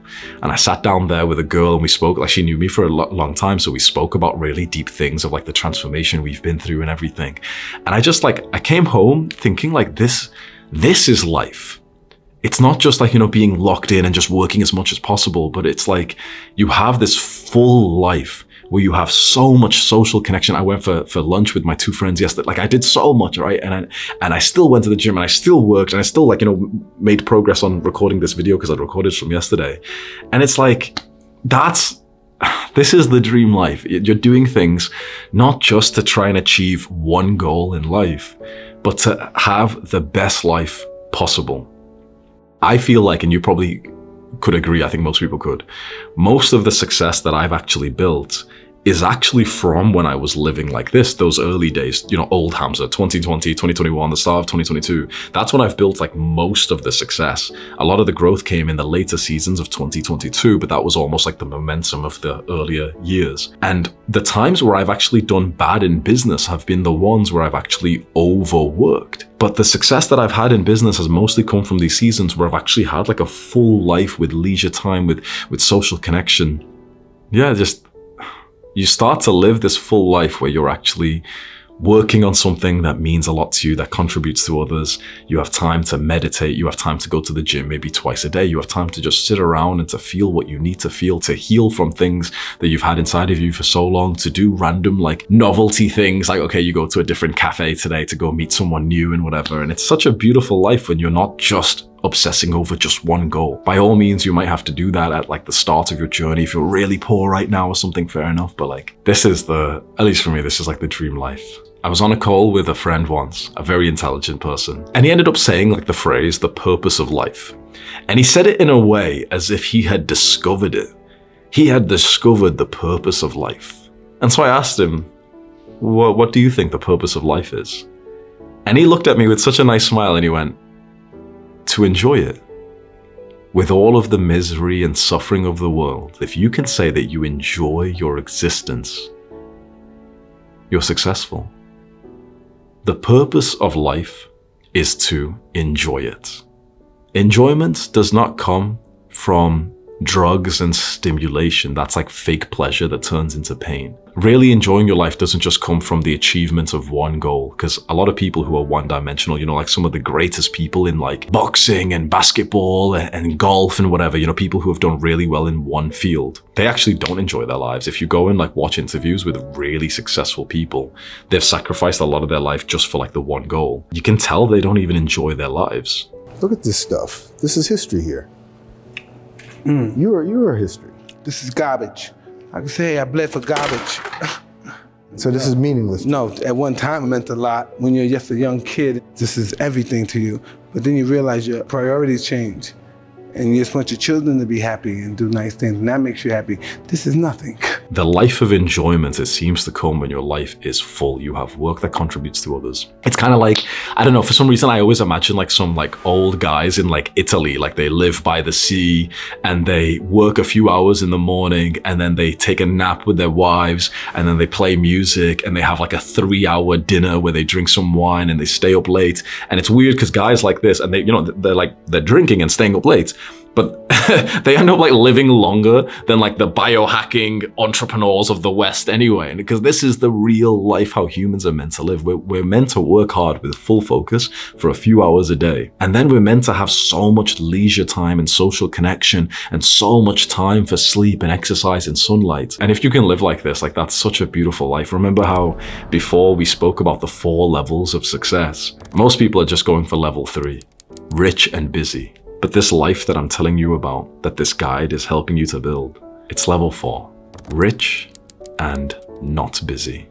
A full and happy life that you deserve to have if you just construct your values and lifestyle and routine around it. Congratulations on making it this far in the guide. If you've gotten this far, by the way, you've probably have like a 0.01% attention span of the world, which is really impressive. I've learned, practiced, implemented, and made mistakes for 5 years to come up with all of the knowledge and the stories that I've put into this guide for you. And I hope it serves you so well, because this lifestyle, there's been nothing that I found is better than this. It's so interesting because this is the life that gives the most enjoyment, but interestingly, it's also where for me personally, I've actually built the most success as well, like this lifestyle of like reducing your work hours and becoming more efficient and effective in your work, and then also having more of a full life where you're healing these pains and socializing and whatever. It's more enjoyable than just working as much as possible, but it's also made me more successful than those periods where I just overwork and then I make a fuck ton of mistakes and I waste a lot of time and whatever. So it's such a beautiful life, and I really, really hope this guide helps you. I've spent a couple weeks putting this together, so if you appreciate that, just scroll down and click on subscribe, and you can turn like the bell thing on, because I'm gonna make more guides like this, and then you'll be like one of the first people to see it. Thank you for being here and allowing me to do my dream job. Like this, being a YouTuber has been my dream since I was like 11, 12 years old, and me and my brother made our first like silly YouTube videos where we were like pretending to fight each other. This has been my dream since then. And I can't believe I get to like just wake up and work on this for like an hour or two a day. And it's built like massive levels of success for me. So thank you for letting me live my dream life. Do the hard work, especially when you don't feel like it. Mwah. By the way, no pressure, but there's a few links underneath this video that you can check out if you want to have a look at my paid programs. When you trust me enough and you feel like my free content has already changed your life, you can have a look at those.